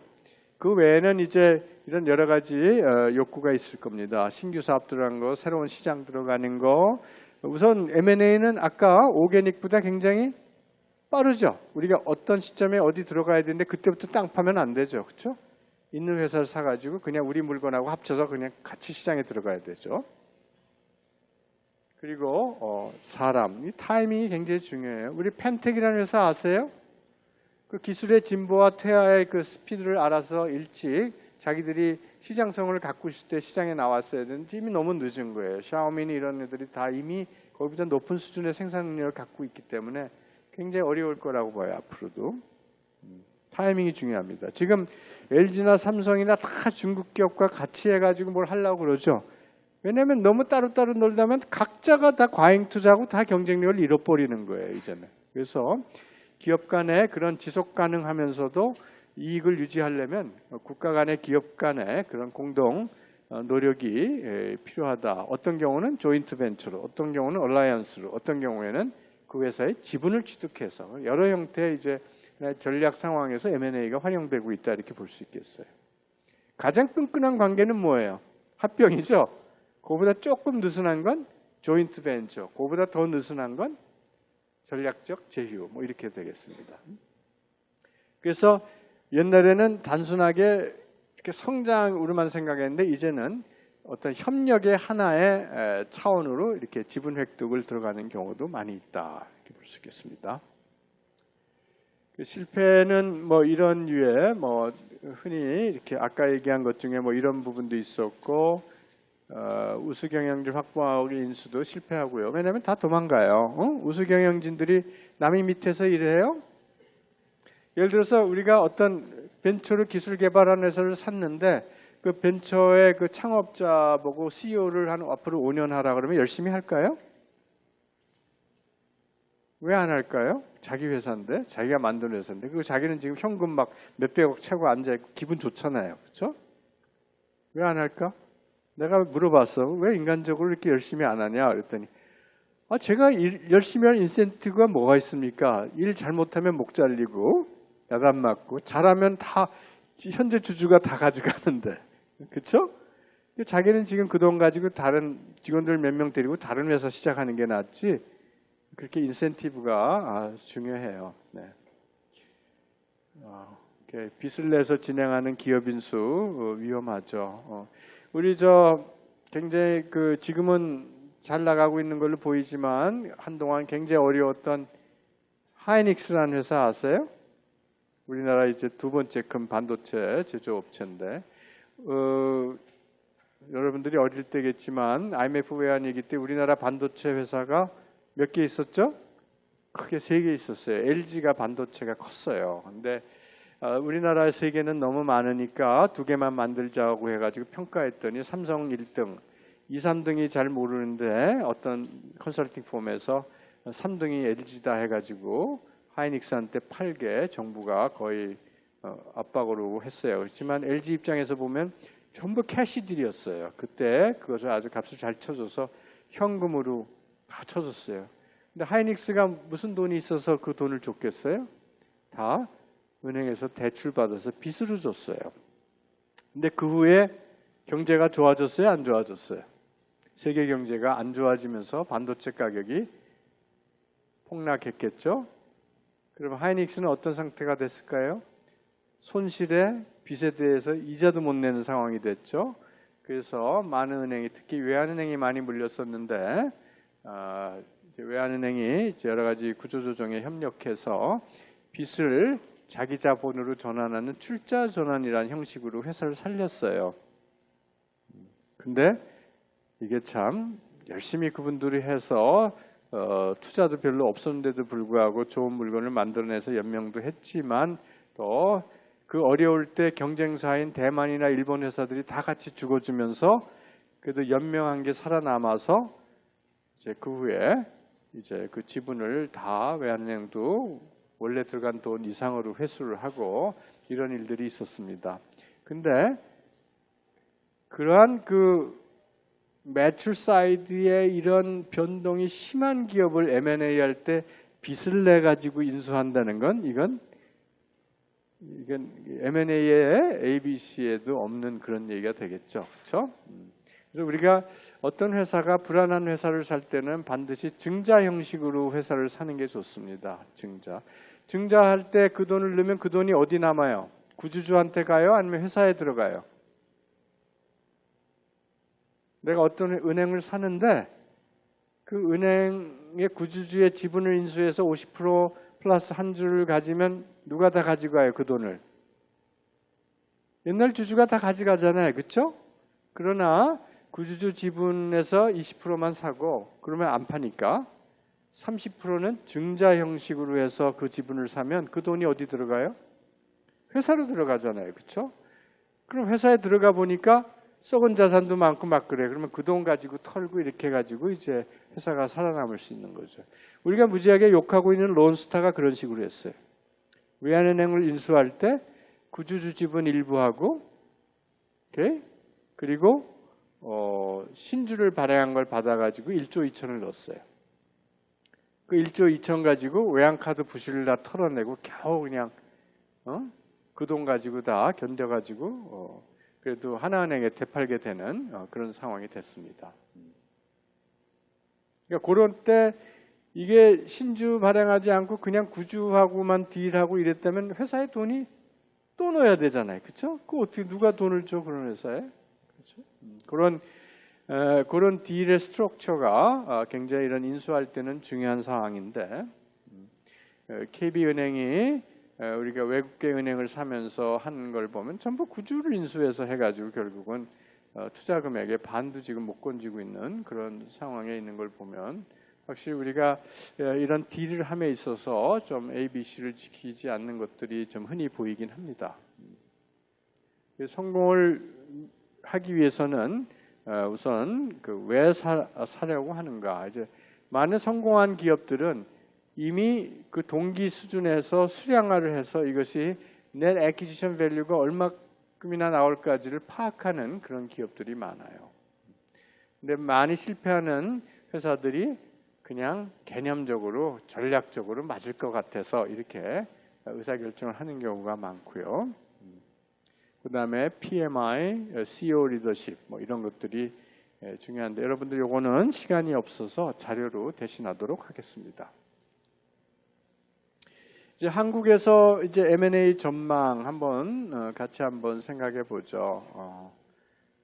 지금 우리 경제가 어떤 상황에 있어요? 어떤 부분에 있어서는 좀 과잉 생산 체제이고 또 중국이 경제가 조금 고성장에서 조금 벗어나면서 거기하고 직접 경쟁을 하고 그쪽은 지금 돈이 무제한 있는 그런 경쟁자이기 때문에 이런 장치 산업에 있어서의 어려움이 앞으로 좀 가중되지 않을까 그런 생각이 들어요. 어떤 산업이죠? 대표적인 게 여기 얘기하고 있는 조선이죠. 조선. 그렇죠? 그리고 해외 건설 쪽도 이제 점점 경쟁이 심화될 것 같고요. 또 증권과 제약 같은 거는 우리나라가 또 어떤 산업 구조의 특성을 갖고 있어요? 너무 똑같은 업무를 하고 있는 회사가 너무 많아요. 규모의 경제가 없어요. 근데 절대 안 망해요. 안 없어져요. 왜냐? 다 창업자의 본인이나 이제 자녀들이 운영하고 있기 때문에 그리고 회사가 그런 데로 이렇게 잉여 자금들을 갖고 있기 때문에 나는 안 커도 좋다. 그냥 요거로 그냥 잘 살고 있겠다. 이런 스타일이죠. 그래서 우리가 증권사 같은 경우도 우리 비즈니스가 이렇게 사이클이 이렇게 있을 때 나쁠 때는 굉장히 힘들다가도 좋을 때는 그냥 거래 수수료만 가지고도 운영할 수, 회사가 작으니까. 그러나 그거 가지고 아까 우리가 얘기한 이런 M&A 이렇게 자문 서비스 같은 걸로 높은 수익을 올리고 이제 그런 거에 대한 투자는 지금 자꾸 줄이고 있는, 자신이 없으니까 더 줄여요. 옛날에는 하겠다고 막 했다가 이제는 증권 쪽이 어렵다고 하니까 CEO한테 자꾸 수익성으로 이렇게 평가를 하다 보니까 당장 이익이 안 나는 일을 줄이다 보니까 도리어 M&A 서비스 일쪽을 사람을 줄이고 있는 그런 상황이 돼서 우리가 금융이 자꾸 어떤 미래지향적이라기보다는 좋은 거는 다 외국에 내주고 우리는 우리끼리 그냥 거래하는 수수료 또는 펀드 관리 뭐 이 정도 수준에서 만족할 수밖에 없는 그런 상황에 대해서 참 안타깝습니다. 제약은 규모의 경제가 너무 차이가 나요. 우리 지금 살아있는 제약회사가 지금 500개가 넘거든요. 시장은 작은데. 그래서 뭔가 이 부분에 있어도 합종연행이 상당히 큰 폭으로 이루어지지 않으면 어느 정도의 규모의 경제를 달성하지 않고서는 산업이 살아가기가 쉽지 않겠다 이렇게 볼 수 있겠습니다. 그래서 일단 이쪽에서의 구조조정으로 나오는 매물과 합병에 대한 매물이 굉장히 많을 것 같고요. 또 한국 기업의 현지 시장 공략, 우리가 국제화, 우리 시장이 아주 포화 상태에 이르면서 해외로 나가야 되는 상황에 있어서 많은 그 유럽이나 이런 데 좋은 회사들이 많이 매물로 나와 있는데 문제는 우리가 그거를 사가지고 경영할 인력이 없어요. 그래서 여러분들 중에 혹시 외국에 사는 경험이나 외국에 능통하면은 경영에 대해서 또 M&A에 대해서 좀 익숙해지면요, 그 해외 현지 법인을 운영할 수 있는 능력을 가지게 되면요, 이런 우리가 국제화하는데 큰 역할을 할 수가 있습니다. 근데 그 역할을 하려면 몇 가지 능력을 필요로 하냐면요, 우리 한국 기업의 운영을 이해해야 되고요. 우선 본사를 이해해야 되고 또 현지의 언어와 조직 문화를 이해해야 되고 본사하고의 소통을 할 수 있는 능력이 있어야 돼요. 근데 우리가 참 그런 인력이 없어요. 근데 다행히 우리의 경쟁자인 일본은 더 없거든요. 중국 사람은 아예 중국 자체가 큰 시장이니까 나갈 생각을 안 하고, 그래서 우리가 어떻게 보면 유럽에서 보면은 우리보다는 작지만 굉장히 강한 네덜란드나 벨지움 같은 나라들이 하나하나 사람의 능력이 대단하거든요. 우선 그 나라들은 이점이 있죠. 대개 고등학교만 나와도 언어 두세 개는 하잖아요. 그리고 주변 국가들을 항상 여행을 하고 그래서 이제 그런 주변 국가의 회사에 가서 운영하는데 아무런 그런 게 없는데 우리는 이제 영어를 다 했다고 하지만 영어가 조금 안 되잖아요. 그렇죠? 이제 시험 위주고, 그리고 여러분들 많이 지금 공부하고 있겠지만 중국말과 일본말 정도 하나쯤은 해야 되는데, 유럽 사람들은 고등학교 딱 나오면은 기준이 자기 나라 말 하잖아요. 그렇죠? 그 영어하고 주변의 큰 대국의 말을 또 하나 하더라고요. 북구는 스웨덴 말, 요 중앙은 이제 독일 말. 이렇게 하니까 되게 영어하고 자기 말 하니까 그 옆에 비슷한 나라는 그거 이렇게 짬뽕으로 이렇게 하면 대충 되잖아요. 그렇죠? 그러니까 5개 국어가 금방 되더라고요. 근데 우리 5개 국어 하기 너무 힘들어요. 그렇죠? 그래서 참 어떻게 보면 전략적으로 영어는 해야 될 것 같고 반은 중국말, 뭐 일본말을 하든지 또는 그 외의 말을 하든지 해가지고 우리 젊은이들도 한 3개 정도가 우리말 포함해서 3개 정도를 좀 이렇게 자유스러운 대화 정도 할 수 있는 정도로 되면은 우리가 중국과 일본의 그 벽을 넘어서 우리가 국제화하고 우리의 네덜란드나 뭐 이런 사람들이 1인당 어떤 활동력이 높은 거 실현을 한다면 우리의 미래는 굉장히 밝을 거다. 기업에 있어서도 그런 인력이 있을 때는 이런 현지 시장 공략을 아주 활발하게 할 수 있어서 우리 국제화에도, 그래서 지금 많은 그 해외 유명한 컨설팅 펌들이 한국의 미래가 없다고 얘기해요. 왜냐하면 30년 전부터 국제화 얘기했는데 우리가 얘기하는 국제화는 수출만 얘기한대요. 이게 아니고 우리가 국제 그 고객의 관점에서 물건을 만들고 경영할 수 있는 능력이 필요한 건데, 우리가 고객 좀 여행은 가는데 이제 거기에 그 문화에 그 이렇게 매몰돼 가지고 거기에 있는 고객을 위해서 내가 한번 싸워보겠다 이런 의식들이 굉장히 부족하고 그런 것들을 많이 지적당하고 있습니다. 지금 우리나라가. 그래서 우리가 해야 될 부분이고, 그것도 지금 M&A하고 굉장히 연결된 이슈라는 말씀을 드리고 있습니다. 그 외에도 이제 뭐 지배구조 변화, 이제 뭐 지주회사로 바뀌고 최근에 일련의 한진이나 삼성이나 다 이런 변화들이 많이 일어나고 있고요. 그다음에 이제 요번에 엘리엇 케이스도 봤지만 이제 주주들의 의식들이 많이 바뀌고 있어요. 주주 액티비스트들이 이번에 삼성물산 케이스도 보면은 언론도 다 그냥 그 엘리엇이 좀 먹튀 애들이다 뭐 이런 식으로 조금 얘기했지만, 엘리엇이 한 얘기가 논리적으로 뭐 크게 틀리지 않고, 뭐 비율의 숫자는 좀 틀릴 수 있겠지만 그들이 얘기하는 것이 그렇게 크게 문제가 있다는 것은 그렇게만 보기는 쉽지 않을 것 같아요. 그래서 어떤 증권사가 말씀드리긴 뭐하지만 H증권사가 상당히 그 삼성물산 합병에 대해서 비도덕적인 관점에서 리포트를 냈는데 별로 이렇게 공시되지는 않았던 것 같아요. 그만큼 이제는 우리도 내부적으로 이런 주주 액티비스트가 어떤 주주의 권리를 찾으려고 하는 노력들이 필요하다, 한 시점이 왔다 이렇게 생각이 됩니다. 기업들도 이제 M&A 경영권 공격에 대해서 굉장히 준비를 하지 않으면 안 되는 그런 상황에 왔다. 또 한국 기업에 대해서 중국 자본의 관심이 굉장히 큽니다. 우리가 이제 한류라고 하는 새로운 문화 장르를 지금 만들고 있고, 또 각 어떤 서비스 산업에 있어서의 우리의 운영 노하우가 굉장히 중국 사람들이 보기에는 놀라운 내용들이 많이 있는가 보여요. 예를 들어서 지금 코엑스에 있는 메가박스 같은 물건들을 관심 있게 보고 있는데, 그런 중국의 자본가들이, 홍콩의 자본가들이 중국의 영화관을 몇천 개, 몇백 개를 지으려고 할 때 일단 메가박스를 사서 메가박스가 운영되는 노하우를 몇천 개에 뿌렸을 때 나타날 수 있는 시너지 효과는 굉장히 클 수 있겠죠.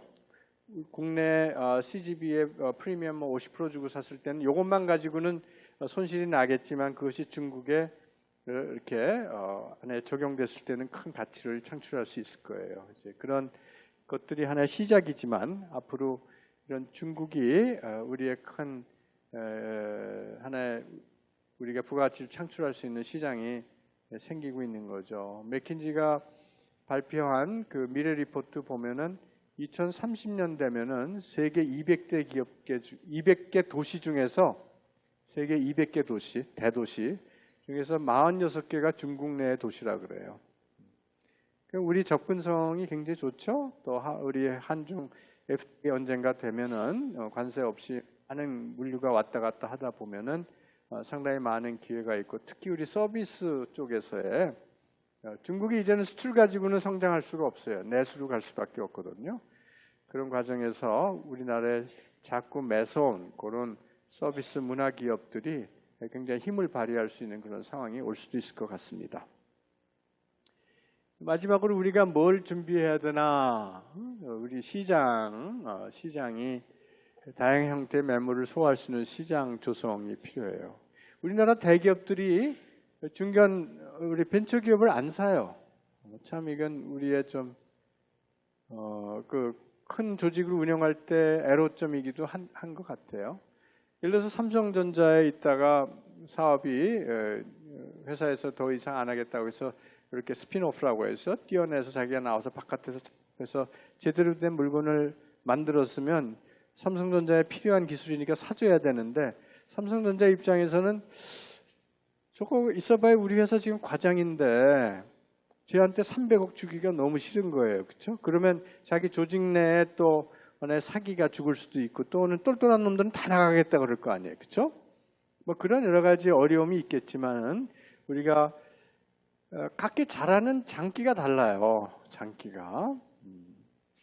제가 얼마 전에도 미국의 커다란 그 의료기기 회사를 하고 있는 이스라엘 사람을 텔아비브에서 만난 적이 있는데 그 친구가 자기들 사업의 라이프 사이클을 그려보면은 초기에 사업 기한을 내서 15년 후에야 물건이 나온대요. 근데 이렇게 자기들이 여태까지 경험한 거로 봐서는 미국이 잘하는 거, 이스라엘 사람이 잘하는 거, 영국 사람이 잘하는 거가 그 사이클 부분에 다 다르다는 거예요. 어느 한 나라의 한 회사가 다 잘할 수가 없다는 거예요. 그래서 이스라엘의 벤처를 키우는 이유 중에 하나가 친구들이 원 기술을 가지고 첫 번째 상품화 시제품 만드는 짧은 시간 내에 만들어내는 매일 밤새고 그것이 제일 잘한다고 그래요. 우리도 이제 판교에 벨리 만들어 놨는데 그 만들어 놓고 한 1, 2년 후에 막 대기업 기술 사가 가지고 100억을 벌었다면 이런 게 있어야 거기 신이 날 거 아니에요. 그렇죠? 근데 그런 생태계 조성이 지금 안 되게 있는데 이 대기업들의 책임이 굉장히 크다 이렇게 저는 이렇게 판단하고 있습니다. 경영 능력 배양 아까 말씀드렸죠. 또 신규 기술에 대한 평가 활용, 기술 평가 부분, 또 융합 능력 지금 뭐 노력들을 하고 있습니다만은 아직도 많이 부족한 부분. 이건 대응. 또 가치 평가를 위한 투명 경영 기반 조성. 아직도 참 안타깝죠. 회계 부분이 또 요새 크게 지금 다치고 있죠. 동양 그룹 관련돼서 평가해서 3개, 우리 4대 회계법인 중에 3개가 금감원에 굉장히 지금 잘못했다고 해서 벌칙을 받고 있고, 또 최근에 대우조선해양이 작년에 막 몇천억 흑자 났었잖아요. 그렇죠? 올해 갑자기 3조 결손 내니까 어떻게 같은 회사가 한꺼번에 이익이 뭐 몇천억씩 났던 회사 그럴 수 있냐, 회계법인이 뭘 했냐 해서 지금 또 4대 회계법인 중에 하나가 지금 굉장히 질타를 받고 있는 그런 상황입니다. 그만큼 우리가 회계장부를 믿을 수 없으면 가치평가를 어떻게 합니까? 그렇죠? 우리 스스로가 우리 시장을 죽이는 거죠. 바로 그런 것 때문에 우리 기업들이 굉장히 가치를 제대로 받지 못하고 저평가돼서 팔릴 수 있는 거죠. 그렇죠?